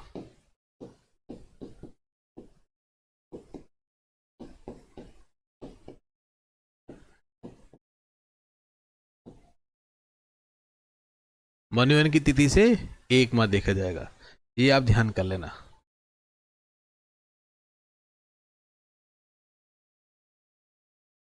इसमें एक इंपॉर्टेंट पॉइंट और ध्यान रखना आप, पद की शपथ में सपोज करें आपने इलेक्शन लड़ा जेल में रहते हुए इलेक्शन लड़ा, आप जीत गए, ठीक है, या आपको निरुद्ध कर रखा था, कोई राजनीतिक कैदी बना रखा था, तो इसमें 1 महीने वाली कंडीशन लागू नहीं होगी। जब आप बाहर आ जाएंगे तब माना जाएगा 1 महीना, तब से काउंट होगा। 2 महीने रहे, 3 महीने रहे, तो जब भी बाहर आ जाओगे उसके बाद आप शपथ ले सकते हो, ये इसमें ध्यान रखना।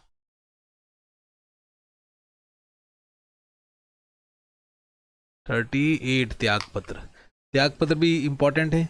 अब देखो, एक तो त्याग पत्र देने का तरीका होता है कि मैं आया, मैंने आपको अपना क्या किया, एक एप्लीकेशन भेज दी साहब कि क्या मुझे त्याग पत्र देना है, लो साहब एक एप्लीकेशन भेजी साहब, आज से मेरे को सदस्यता पद से मैं इस्तीफा देता हूँ। ऐसे कर सकते हो कि नहीं दे सकते, इस प्रकार से नहीं दे सकते। इसमें कीवर्ड ध्यान रखना,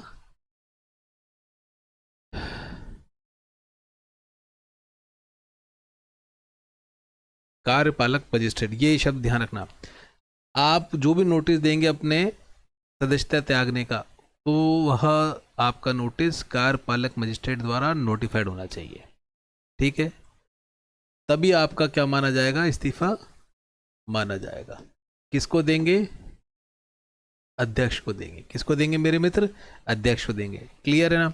अब इसमें 2 बातें का ध्यान देना, आपने त्याग पत्र का नोटिस दे दिया अध्यक्ष आपको, अध्यक्ष ने एक्सेप्ट नहीं किया, कब तक, 15 दिन तक। 15 दिन तक एक्सेप्ट नहीं किया तो भी क्या हो जाएगा, इसको फिर अगर एक्सेप्ट नहीं भी किया अध्यक्ष ने तो भी ये माना जाएगा कि आपका त्यागपत्र स्वीकार हो गया, और पहले स्वीकार कर लेता है तो अध्यक्ष त्यागपत्र हो जाएगा। तो इसमें 2 क्वेश्चन अच्छे बनते हैं कि आप जो भी आप सदस्य अपना त्यागपत्र के लिए नोटिस देगा वो कार्यपालक मजिस्ट्रेट से नोटिफाइड कराएगा, और किसको देगा, अध्यक्ष को देगा। और 15 दिन के अंदर अंदर कर यदि अध्यक्ष को इस पर फैसला नहीं लेता है तो त्यागपत्र स्वीकार माना जाएगा। सदस्य को हटाया जाना, ये अच्छा है भैया, इसमें से भी 2-3 अच्छे प्रश्न बनते हैं, ठीक है ना। अब देखो, हटाने के लिए आपके पास कोई ना कोई आधार होना चाहिए, तो इसमें आधार की बात करी गई है। जैसे एक आधार ये बोला कि यदि 3 आप कॉन्जिक्यूटिव बैठक जो हैं, 3 क्रमवर्ती बैठक से यदि आप अनुपस्थित रहते हैं, ठीक है, तो आपको हटा सकते हैं। क्लियर। अब इस बैठक में भी वो ध्यान रखना, यदि आप कोई विचाराधीन कैदी हो, निरुद्ध कर रखा है, राजनीतिक कैदी हो, तो इसमें वह समय शामिल नहीं होगा। अभी हमने आर्टिकल 30 सेक्शन पॉलिटी का बार बार आर्टिकल दिमाग में आ जाता है। आपने ओथ ली थी, ओथ जिस फॉर्मेट में जिस तरीके से बताई थी उस तरीके से आपने नहीं ली और शपथ लेने में आप विफल रहे, तो भी आपकी सदस्यता से आपको हटाया जा सकता है। ठीक है मेरे मित्र, एक सेक्शन 14, 21 और 24, ये तीनों सेक्शन रट लेना, ये तीनों डिस्क्वालिफिकेशन से रिलेटेड है। एक बार आप देख लेना, है ना, एक बार अभी अपने पढ़ी लें पर एक बार दोबारा देख लेना, वो डिस्क्वालिफिकेशन से रिलेटेड आपसे पूछेगा सेक्शन, या मिलाने के लिए भी बोल सकता है, तब आपको लगेगा अरे तो तीनों डिस्क्वालिफिकेशन से रिलेटेड थे, अब मैं कौन सा टिक लगाऊं, ये ध्यान रखना। 14 आपने पढ़ी लिया था, 14 अपना था अपना डिस्क्वालिफिकेशन किससे, इलेक्टोरल रोल से रिलेटेड था, और 21 आपका था being members as a member, जो आपका डिस्क्वालिफिकेशन था वो था, और अपना 24 था अपना जनरल डिस्क्वालिफिकेशन, जो अभी अपन ने देखा था। ये ध्यान रखना, इलेक्टोरल रोल से संबंधित डिस्क्वालिफिकेशन, मेंबर बनने से सदस्य बनने से संबंधित ये डिस्क्वालिफिकेशन, और ये हो गया 24 अपना जनरल डिस्क्वालिफिकेशन। ये तीनों आप ध्यान रखना। इसके अंतर्गत भी आपकी ये निर्योग्यता आप धारित कर सकते हो, मतलब सदस्य को हटा सकते हो। क्लियर। और इसमें एक ऑप्शन और था, कर्तव्य पालन। आपने कर्तव्य पालन किया, उपेक्षा करते हो, कोई निकृष्ट आचरण करते हो, इस प्रकार इस माध्यम से भी आपको अपने पद का दुरुपयोग करते हो, तो भी आपको क्या कर सकते हैं, हटा सकते हैं। ठीक है। अभी रिसेंट में एक पार्षद है जो मतांतरण के केस में अजमेर विजयनगर केस में पकड़ा गया है। साजिश के तहत हिंदुओं की बच्चियों का उन्होंने मतांतरण कराने के लिए वो प्रयास किया था, खुद से प्रयास किया था, आज से नहीं हजारों साल से चल रहा है। अब हमारी बुद्धि भ्रष्ट है तो हम क्या कर सकते हैं, उसमें वो पार्षद है, इस प्रकार के करते हैं उस पार्षद को सदस्यता से हटाया जाना चाहिए, तुरंत ही हटा देना चाहिए। पता नहीं सरकार किस लिए लेके बैठी है। देखो ये तो साजिशन बहुत बहुत प्रैक्टिकली चल ही रहा है। अपनी बच्चियों को आजकल जो मेटलाइज फॉर्म में उनको दिमाग कर दिया है ना, अच्छे कपड़े, मोबाइल, घड़ियाँ, रेस्टोरेंट, बावड़ी बनी जा रही हैं। ये तो बड़े टैक्टिकली चलते हैं, हमने खूब पकड़े थे ये। जब हम कॉलेज में थे तो हमें ध्यान है कनोडिया कॉलेज के आसपास ये चौवन्ने घूमते रहते थे, बढ़िया बढ़िया यामा लेके आते थे, पंचर निकालने वाले लड़के, सब फंडेड चलता था इनका। ठीक है, ये हो गया 14, 21, 24। ये आप ध्यान रखना, डिस्क्वालिफिकेशन का 3 क्रमवर्ध बैठक आपने और ढंग से नहीं ली तो। अब ये जो आधार आपने बताया इनकी जांच कौन करेगा, ये ध्यान रखना, स्टेट गवर्नमेंट या तो खुद करेगी या राज्य स्तरीय रैंक का किसी व्यक्ति को अपॉइंट करेगी कि भैया आप इसकी जांच करके आओ। क्लियर। अब इसमें जांच करेंगे तो आपको मौका भी मिलता है किसका, स्पष्टीकरण देने का। क्लियर है। अच्छा, जांच चल रही है तो पद से हटा दिया जाता है क्या? नहीं, पद से नहीं हटाते। ठीक है ना, पद पर बना रहेगा, अपने कर्तव्यों को निर्वहन करता रहेगा। हाँ, जांच के दौरान राज्य सरकार चाहे तो उसको निलंबित कर सकती है। इस दौरान यदि उसने कोई फैसले लिए तो वो मान्य होंगे क्या? सब बिल्कुल मान्य होंगे। क्लियर। जो भी फैसला होगा हटाने का, अंतिम फैसला, वो राजपत्र में, गैजेट नोटिफिकेशन में क्या करना पड़ेगा आपको? निकालना पड़ेगा। क्लियर है, प्रकाशन करना पड़ेगा। और सबसे इंपॉर्टेंट बात आप इसमें ध्यान रखना, इस फैसले के खिलाफ आप न्यायालय में नहीं जा सकते। ध्यान रखना, एक क्वेश्चन ये अच्छा बनता है, न्यायालय में नहीं जा सकते, ये ध्यान रखना। ठीक है मेरे मित्र। पदावधि की समाप्ति के पश्चात कतिपय अभिकथनों की जांच। क्लियर कि जो मैं आपसे कह रहा था कि आप पद पे थे, ठीक है, उसके पश्चात भी, है ना, आप मतलब, हाँ, मतलब सपोज करो आप पद से निकल गए, उस निकलने के बाद भी अगर यदि आपने कोई गलत काम किया है तो राज्य सरकार क्या करा सकती है? आपकी पद की समाप्ति के पश्चात भी जांच करा सकती है। इसमें कोई बड़ी कोई बात है क्या? कोई दिक्कत नहीं है। ठीक है, आराम से करा सकती है। 41, धारा 39 के अधीन हटाए गए सदस्यों की निर्योग्यता। ठीक है ना, अभी ध्यान रखना, धारा 39 में भी यदि आपको हटा दिया तो 6 वर्ष तक के लिए क्या लग गया? आप पे बैन लग गया चुनाव लड़ने के लिए, एटलीस्ट मतलब 2 टर्म हो गए। ठीक है ना। अब इसमें धारा 39 और धारा 40, ये ध्यान रखना कि कहने का तात्पर्य मेरा ये है कि किसी सदस्य को आपने धारा 39 के तहत हटा दिया और धारा 40 के अंतर्गत जांच जो चलाई आपने, उसके निष्कर्ष के माध्यम से आपने हटा दिया, तो भी ऐसे सदस्य क्या रहेंगे मेरे मित्र? 6 साल तक के लिए पुनर्निर्वाचन के लिए प्रतिबंधित रहेंगे। स्पष्ट है मेरे मित्र। 42, किसी नगर पालिका में सदस्य का पद और संसद या राज्य विधानसभा या किसी पंचायत राज संस्था की सदस्यता एक साथ धारण करने पर निर्बंधन। कहने की बात ये कि आपको ये ध्यान ही है बेसिकली ना, कि आप नगर पालिका में पार्षद भी हैं और उसके सदस्य भी हैं और आपने एमएलए का चुनाव लड़ लिया, एमएलए का चुनाव जीत गए आप, तो किसकी छोड़नी पड़ेगी? कोई ना कोई सी एक तो आपको छोड़नी पड़ेगी, ये ध्यान रखना। एमपी बन गए तो भी आपको छोड़नी पड़ेगी, ये आप ध्यान रखना, है ना। अब इसमें एक छोटा सा क्लू है, वो आप ध्यान कर लो। इसमें आपको 14 दिन मिलते हैं। क्या? 14 दिन मिलते हैं। मतलब कहने का मतलब ये है कि कोई भी एमपी है, एमएलए है, पंचायत का सदस्य है, नगर पालिका का सदस्य के रूप में यदि वो निर्वाचित है तो 14 दिन की समाप्ति उसको मिलेगी और 14 दिन तक वो चेक करेंगे भैया आपने कौन सी सदस्यता छोड़ दी है, नहीं तो 14 दिन में देख लेंगे और आपकी सदस्यता नहीं रहेगी थी। ठीक है, क्लियर। अच्छा, दूसरी बात इसमें एक ध्यान रखना आप, इसमें एक बात और है, छोटा सा क्लू, वो ध्यान रखना। आपने त्यागपत्र नहीं दिया, सुन तो गए, लेकिन आपने यदि आप एमएलए थे या एमपी थे या पंचायत राज के सदस्य थे, आपने त्यागपत्र नहीं दिया, उस केस में क्या होगा है? जैसे कि आप, मैं कहूँगी पहले से आप किसी नगर पालिका के सदस्य हैं, एमपी, एमएलए, पंचायत राज के सदस्य आप निर्वाचित हो गए, तब क्या होगा इस केस में? कौन सी इसकी सदस्यता चली जाएगी मेरे मित्र? जब भी सपोज करो आप एमएलए का चुनाव लड़ा, एमएलए बन गए आप, उस डेट से 14 दिन देखा जाएगा। ठीक है, और 14 दिन की डेट के बाद से आप उसके सदस्य नहीं रहेंगे। किसके? जिसके ऑलरेडी पहले सदस्य थे। क्लियर है, क्लियर है। ये बोलता है, बड़ी सिंपल सी बात है, इसमें कोई विशेष दिमाग लगाने की आपको आवश्यकता नहीं है। कौन एमएलए बन जाएगा तो एमएलए बनेगा ना, वो फिर पंचायत का सदस्य क्यों रहेगा? नेक्स्ट देख लेते हैं 43, सिंपल है। प्रत्येक नगर पालिका में एक अध्यक्ष और उपाध्यक्ष होगा। देखो, अध्यक्ष और उपाध्यक्ष के नाम चेंज है बस। आपको मालूम है नगर पालिका बोर्ड में कौन होता है? अध्यक्ष और उपाध्यक्ष होता है। नगर परिषद में कौन होता है? सभापति और उपसभापति होता है। नगर निगम में कौन होता है? महापौर और उप महापौर होता है। इसमें कोई समस्या? बड़ी सिंपल सी बात है, ये आप ध्यान रखना बस। अध्यक्ष और उपाध्यक्ष के नाम चेंज है। नगर परिषद में सभापति और उपसभापति, ये ध्यान रखना। अब ये पति पति कैसे ध्यान कर लोगे? नगर परिषद, परिषद में प आता है, सभापति और उपसभापति, महापौर और उप महापौर, ये ध्यान रखना। और आरक्षित कोई पद है, SC ST OBC महिलाएं, तो वो आरक्षित पद वाला ही व्यक्ति उसमें आएगा। जैसे अपने जयपुर में हमने देखा था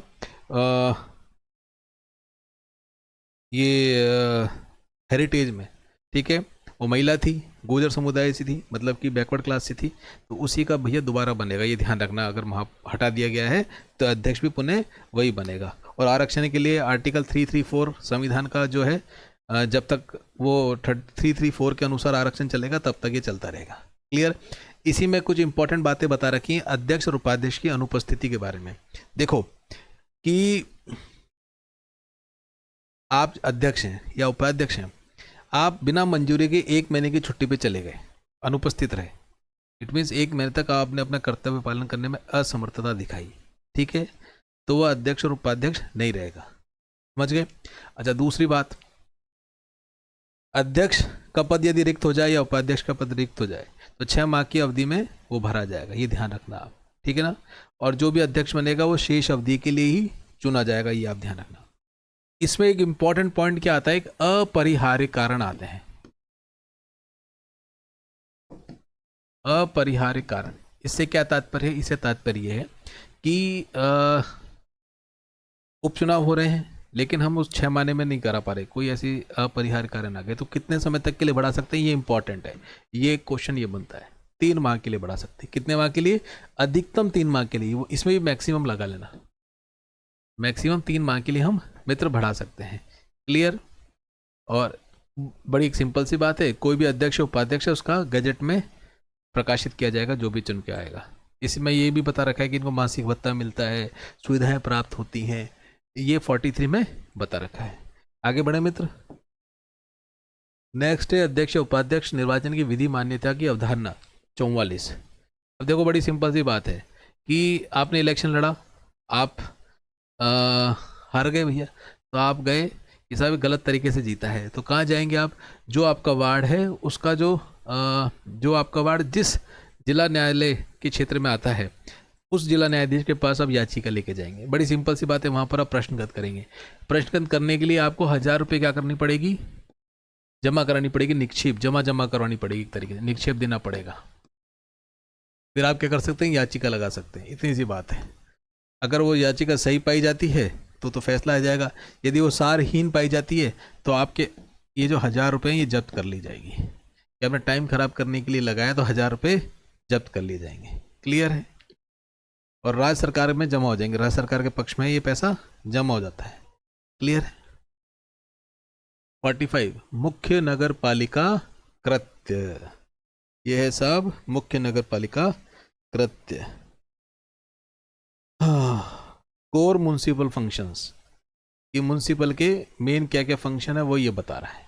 बड़े सिंपल सी बात है, इसमें केवल मैं आपके साथ सलाह मशवरा कर लेता हूँ। अपना घर देख लो और आसपास के म्युनिसिपलिटी के काम देख लो, साफ़ सफाई है, लाइट वगैरह है, कहीं आग लग गई तो बुझाने के लिए हैं, अपनी जो स्टेट की जो एसेट्स हैं उनकी रक्षा करनी है, एक इम्पॉर्टेंट जन्म मृत्यु पंजीकरण करवाना है, परिवार कल्याण के कार्यक्रम चलना, जनसंख्या नियंत्रित करना, अपशिष्ट पदार्थ हैं उनका ठीक ढंग से डिग्रेड करना उनको। हाँ, अब इसमें एक इम्पॉर्टेंट पॉइंट है वो ध्यान रखना, यातायात व्यवस्था करना। बाकी तो आप पकड़ लोगे, ये मत समझ लेना भाई ये तो पुलिस का ही काम है, नहीं, यातायात व्यवस्था करना ये भी इन्हीं का काम है। क्लियर है? और एक इम्पॉर्टेंट पॉइंट और ध्यान रखना, शैक्षणिक और खेल की गतिविधियां बढ़ाना ये भी इन्हीं का काम है। ये कुछ ऐसे इंपॉर्टेंट पॉइंट है जो एग्जामिनर के सीधे नज़र में रहेंगे, वही मैं आपको केवल बता रहा हूँ, बाकी तो आप पकड़ लोगे।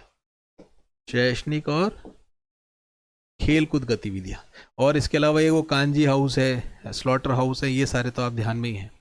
और एक इम्पॉर्टेंट और था मानव बस्ती से रिलेटेड। हाँ, कोई मानव बस्ती है उसको किसी नए क्षेत्र में आपको उसका योजनाबद्ध विकास के माध्यम से व्यवस्थित करना, जैसे घुमंती जाति कहीं पर रहती है, उन सब के लिए कोई नई बस्ती बनाना, ये काम भी किन का है? नगर पालिका का है। क्लियर है?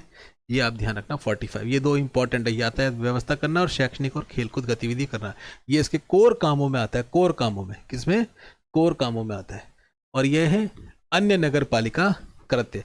अब अन्य में बहुत सारे काम आ जाएंगे, अन्य में ऐसे काम आ जाएंगे कि जो नहीं भी हो ना, तो एटलीस्ट हम कहते हैं कि यार बाकी काम तो छोड़ो, पहले ये मूल काम तो कर दो, लाइट दे दो, साफ सफाई कर दो, ये जानवर मरा पड़ा है तो इसको उठा के ले जाओ। ये कोर कामों में आते हैं। अब ये कोर कामों में यातायात और खेलकूद भी आता है, ये मैंने आपको स्पेशली बताया है। कई बार क्या होता है, हम हमारी आईक्यू लगा के देख लेते हैं यार ये तो किस में होगा, अन्य नगर पालिका कार्यों में होगा। नहीं, ये कोर कामों में, कौन सा, यातायात और मानव बस्ती और एक खेलकूद वाला, शैक्षणिक और खेलकूद गतिविधि। अन्य काम में आपके मन में जो जो ध्यान में आ रहा है वो सब ध्यान करते जाओ। जैसे कि बंजर भूमि है वहाँ पर करना, प्रदूषण ठीक करवाना, हाँ, संगीत, शारीरिक, खेलकूद, थिएटर इत्यादि को बढ़ावा देना, शिक्षा, प्रौढ़ शिक्षा, सामाजिक शिक्षा, अनौपचारिक शिक्षा, इनको बढ़ाना। अब देखो मैंने स्पेशली वहाँ पर लिखवाया है, वो लाइन ध्यान रखना, शैक्षणिक और खेलकूद गतिविधियों को बढ़ावा देना। वो यही लाइन देगा क्योंकि एक्ट में यही दे रखी है, क्योंकि अन्य में तो फिर आपको शैक्षणिक, खेलकूद इनसे संबंधित दे तो रखी है, लेकिन उसमें एक प्रोन्नति वर्ड उन्होंने यूज में ले रखा है। आप तो ये ध्यान कर लेना, शैक्षणिक और खेलकूद गतिविधियों को बढ़ावा देना, ये लाइन आ जाए तो वो कोर कामों में डालना। इसके अलावा कुछ इससे संबंधित कोई भी बात आती है, जैसे नागरिक शिक्षा, प्रौढ़ शिक्षा, सामाजिक शिक्षा, वो सारी आपकी किस में आ जाएंगी, अन्य में आ जाएंगी। ये आप ध्यान में। लोक कल्याण के बहुत सारे आपके काम हैं, सूखा पड़ जाता है, भूकंप आ जाता है, ये सारे को ध्यान रखना। स्वच्छ सामुदायिक कल्याण के लिए कुछ आपको, जैसे कोई बावड़ी है, साफ करवाने के लिए सबने मिलकर साफ सफाई कर दी। और कम्युनिटी के कुछ काम होते हैं, जैसे कि कोई हमारे यहाँ पे कोई शहीद हो जा, वीर गति को प्राप्त कर देता है कोई सैनिक आपके बाढ़ के क्षेत्र में रहने के लिए, तो वहाँ पर आप श्रद्धांजलि देने जाते हैं। ये सारे आपके कम्युनिटी सर्विसेज में आते हैं। ठीक है, कोई विशिष्ट व्यक्ति रहते हैं आपके यहाँ पर, उसको सम्मान इत्यादि करना, मेले लगाना, हाँ, पब्लिक के हित के लिए कोई एडवर्टाइजमेंट करना, ये सारे किस में आ जाएंगे, आपके अन्य नगर पालिका कार्यों में आ जाएंगे। ठीक है। 47 क्या कहता है, सरकार द्वारा समूह उद्देश्य, मतलब सरकार ने आपको कुछ कार्य बताए तो वो कर देना। 48 अध्यक्ष और उपाध्यक्ष के कृत्य। मेन तो क्या है भैया, इनकी बैठ के लेना, मीटिंग लेना इनका काम है, और आगे उनको बताना कि भैया क्या करना है। क्लियर, नियमित बैठ के लेनी। इसीलिए देखो आपको ध्यान है डिस्क्वालिफिकेशन में, इससे पहले हमने देखा था अनुपस्थिति में कि आप लगातार 3 बैठक में अनुपस्थित रहोगे तो आपकी सदस्यता जा सकती है। ये आप ध्यान कर लेना। मेन इनका काम क्या है, नियमित बैठ के। दूसरा इनका काम क्या है, जो वित्तीय आपके नगर पालिका में काम हो रहे हैं, मतलब जो भी फाइनेंशियली और एडमिनिस्ट्रेटिव काम है, उन पर क्या करना, निगरानी रखना। समझ गए मेरे मित्र, ये आप ध्यान रखना इसमें, और कोई इसमें विशेष बात नहीं है। मेन बात इसमें जो है कीवर्ड वो है नियमित बैठ के।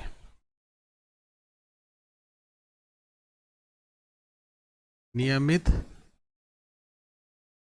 बैठ के। और हो गया वित्त और कार्यपालक प्रशासन, ये दो ही मेन इसमें आप बातें ध्यान कर लेना, बाकी तो आप अपने आईक्यू से काम में ले लोगे। क्लियर है मेरे मित्र, चलो आगे बढ़े। जो आपके अभिलेख हैं, है ना, उनकी रक्षा करना, अभिरक्षा करना, ये आपका क्या, कौन सा कहता है, 49 कहता है। जैसे कि जो भी आपके डॉक्यूमेंट्स हैं उन सबको कौन संभाल के रखेगा, ये इंपॉर्टेंट है, बस ये ध्यान रख लेना। आप जो मुख्य नगर पालिका अधिकारी बनने वाले हैं, चीफ म्युनिसिपल ऑफिसर, उसका काम है कि जो भी आपके अभिलेख हैं उनको संभाल के रखना, इतनी बात है। क्लियर है। कोई भी आपके अकाउंट्स हैं, डॉक्यूमेंट हैं, उनको कौन संभाल के रखेगा, उनको CMO रखेगा। क्लियर।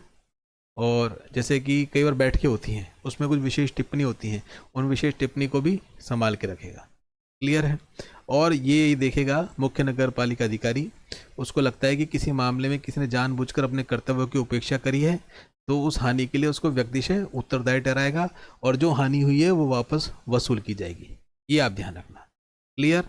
एक इसमें इंपॉर्टेंट पॉइंट और ध्यान रखना कि देखो नगर पालिका कोई भी लेटर लिखता है ना, या सरकार के साथ कोई भी पत्रावली करता है, तो जो भी पत्रावली होगी, हाँ, वो नगर पालिका जिसको भेजेगी, किसके नाम से भेजेगी, मुख्य नगर पालिका अधिकारी के नाम से या अध्यक्ष के नाम से। ये आप इंपॉर्टेंट एक पॉइंट और ध्यान रख लेना, CMO या अध्यक्ष, इनके नाम से पत्रावली जाएगी और नगर पालिका की मोहर लग जाएगी। क्लियर। ठीक है, इनकी मोहर लग जाएगी और ये क्या कर देंगे, साइन करेंगे उस लेटर पे। कोई भी लेटर निकलेगा इस दौरान में, जब अध्यक्ष नहीं है तो CMO, सामान्यतः फिर अध्यक्ष या CMO, ये ध्यान कर लेना। इनकी मोहर और हस्ताक्षर से ही जो भी पत्रावली जाएगी नगर पालिका द्वारा, जो भी पत्र सरकार को या किसी व्यक्ति को भेजे जाएंगे, इनके माध्यम से भेजे, ये आप ध्यान कर लेना। और कोई भी कपट, गबन, संपत्ति इत्यादि इन सब की देखरेख सीएमओ करेगा। ये सिंपल सी बात है। धारा 49 और इस चैप्टर का अंतिम है 50, कार्यभार संभालना। सिंपल है भैया, कार्यभार संभालना। क्या कहता है कार्यभार? इसमें देखो मेरे मित्र कुछ अच्छे पॉइंट्स बनते हैं। कार्यभार संभालने में इतनी सी बात ध्यान रखना कि जैसे अध्यक्ष है, अध्यक्ष अनुपस्थित होगा तो कौन कार्यभार संभालेगा? उपाध्यक्ष। यदि उपाध्यक्ष में नहीं है तो ठीक है, फिर कोई भी ऐसा सदस्य जिसको स्टेट गवर्नमेंट बताएगी, ये ध्यान रखना। एक अच्छा क्वेश्चन ये बनता है, अध्यक्ष यदि नहीं है तो किसको देगा? उपाध्यक्ष को। और ये भी नहीं है तो सदस्य। और किस सदस्य को देना ये कौन तय करेगा? ये राज्य सरकार तय करेगा। एक क्वेश्चन अच्छा इसमें ये बनता है, ठीक है। अच्छा एक बात और ध्यान रखना, अध्यक्ष आरक्षित वर्ग का है तो कार्यभार भी आरक्षित वर्ग के उपाध्यक्ष है तो उसी को सौंपा जाएगा। या मतलब अध्यक्ष या उपाध्यक्ष जो भी जिस कैटेगरी के हैं उसी सदस्य को ये सौंपा जाएगा, मतलब उसी कैटेगरी के सदस्य को ये कार्यभार सौंपा जाएगा। क्लियर है ना? अच्छा, अब कोई ऐसा कोई सदस्य भी नहीं है जो आरक्षित वर्ग का हो जिसको आप उपाध्यक्ष या अध्यक्ष बना सको, तब ये कार्यभार किसी भी अन्य सदस्य को सौंपा जा सकता है। ये इंपॉर्टेंट बात है, ये ध्यान रखना। लेकिन इसमें एक बात ध्यान रखना, ऐसा कार्यभार केवल 60 दिनों के लिए ही सौंपा जाएगा। इसके लिए फिर आपको अध्यक्ष उपाध्यक्ष का चुनाव करना पड़ेगा। 60 दिन से अधिक अवधि के लिए नहीं सौंपा जाएगा, ठीक है। अच्छा, कोई सदस्य है जिसको आपने कोई कार्यभार सौंपा है, अब सदस्य नहीं है तो फिर कौन संभालेगा उसका काम? अध्यक्ष संभालेगा। और अध्यक्ष अनुपस्थित है तो उपाध्यक्ष संभालेगा। ये एक अच्छा क्वेश्चन बनता है। कोई सदस्य है जिसको कोई कार्यभार है, अब सदस्य अनुपस्थित हो गया तो कौन संभालेगा? ध्यान रखना, अध्यक्ष के पास ही जाएगा वो काम संभालना, उपाध्यक्ष के पास नहीं जाएगा। अब अध्यक्ष भी नहीं है तो फिर उपाध्यक्ष के बाद आएगा। ये ध्यान रखना, ये आप ध्यान रखना। अब ये वाला जो सदस्य जिसको काम सौंप रखा था ये भी नहीं है, अध्यक्ष भी नहीं है, उपाध्यक्ष भी नहीं है, तो फिर वो किसी भी सदस्य को सौंपा जाएगा, लेकिन वो तय कौन करेगा? वो राज्य सरकार तय करेगी। ये 3-4 क्वेश्चन इसमें अच्छे बनते हैं, ये आप ध्यान कर लेना मेरे मित्र। अभी अपना पूरा हो गया मोटा मोटा, क्लियर है ना? अच्छा, इसमें 1-2 क्वेश्चन और अच्छे बनते हैं। इसके मैंने छोटे छोटे नोट्स बनाए थे, उसमें 2 पॉइंट और लिखे थे। एक तो मेरे मित्र वो ध्यान कर लेना कि कोई भी नगर पालिका विकटित हो जाती है या निष्क्रिय हो जाती है या कोई नवगठित नगर पालिका बनती है, क्लियर है ना? तो हमारे आगे एक सेक्शन आएगा 322, और 322 ऐसे नवगठित नगर पालिका में कोई ना कोई अधिकारी नियुक्त करेंगे, वो ये काम देखेंगे। इतना से ध्यान रख लेना, क्लियर है? बस 50 हो गया। अब इसके बाद अपन नेक्स्ट जो अध्याय 3 हो गया, कार्य संचालन और वार्ड समिति, 51 से लेकर 66 उसको रिवाइज कर लेंगे। और आज ही हम चौथा रिवाइज कर लेंगे। तो मतलब ये 4 घंटे में अपन मैं आपको 2, 3 और 4 या 5, 4 मतलब 2, 3, 4 ये 3 अध्याय तो हम रिवाइज कर लेंगे। क्लियर है मेरे मित्रों? आपको बस आपने जो पढ़ा है और ये जो है बस टैली करते जाओ फटाफट मेरे साथ में। क्या है कि सुनना और समझना, सुन के रिवीजन बड़ा सरल हो जाता है। जैसे ही मैंने ये बोला सेक्शन, आपके दिमाग में ब्रेन स्टॉर्मिंग चालू हो जानी चाहिए। तुरंत वो बातें जो आप है देखो मत, उसको रिकॉल करो और मेरे साथ साथ उसको टैली करते जाओ बस। चलिए, और इसके अलावा एक्स्ट्रा आता है तो बहुत ही बढ़िया बात है। चलो साहब, राम राम।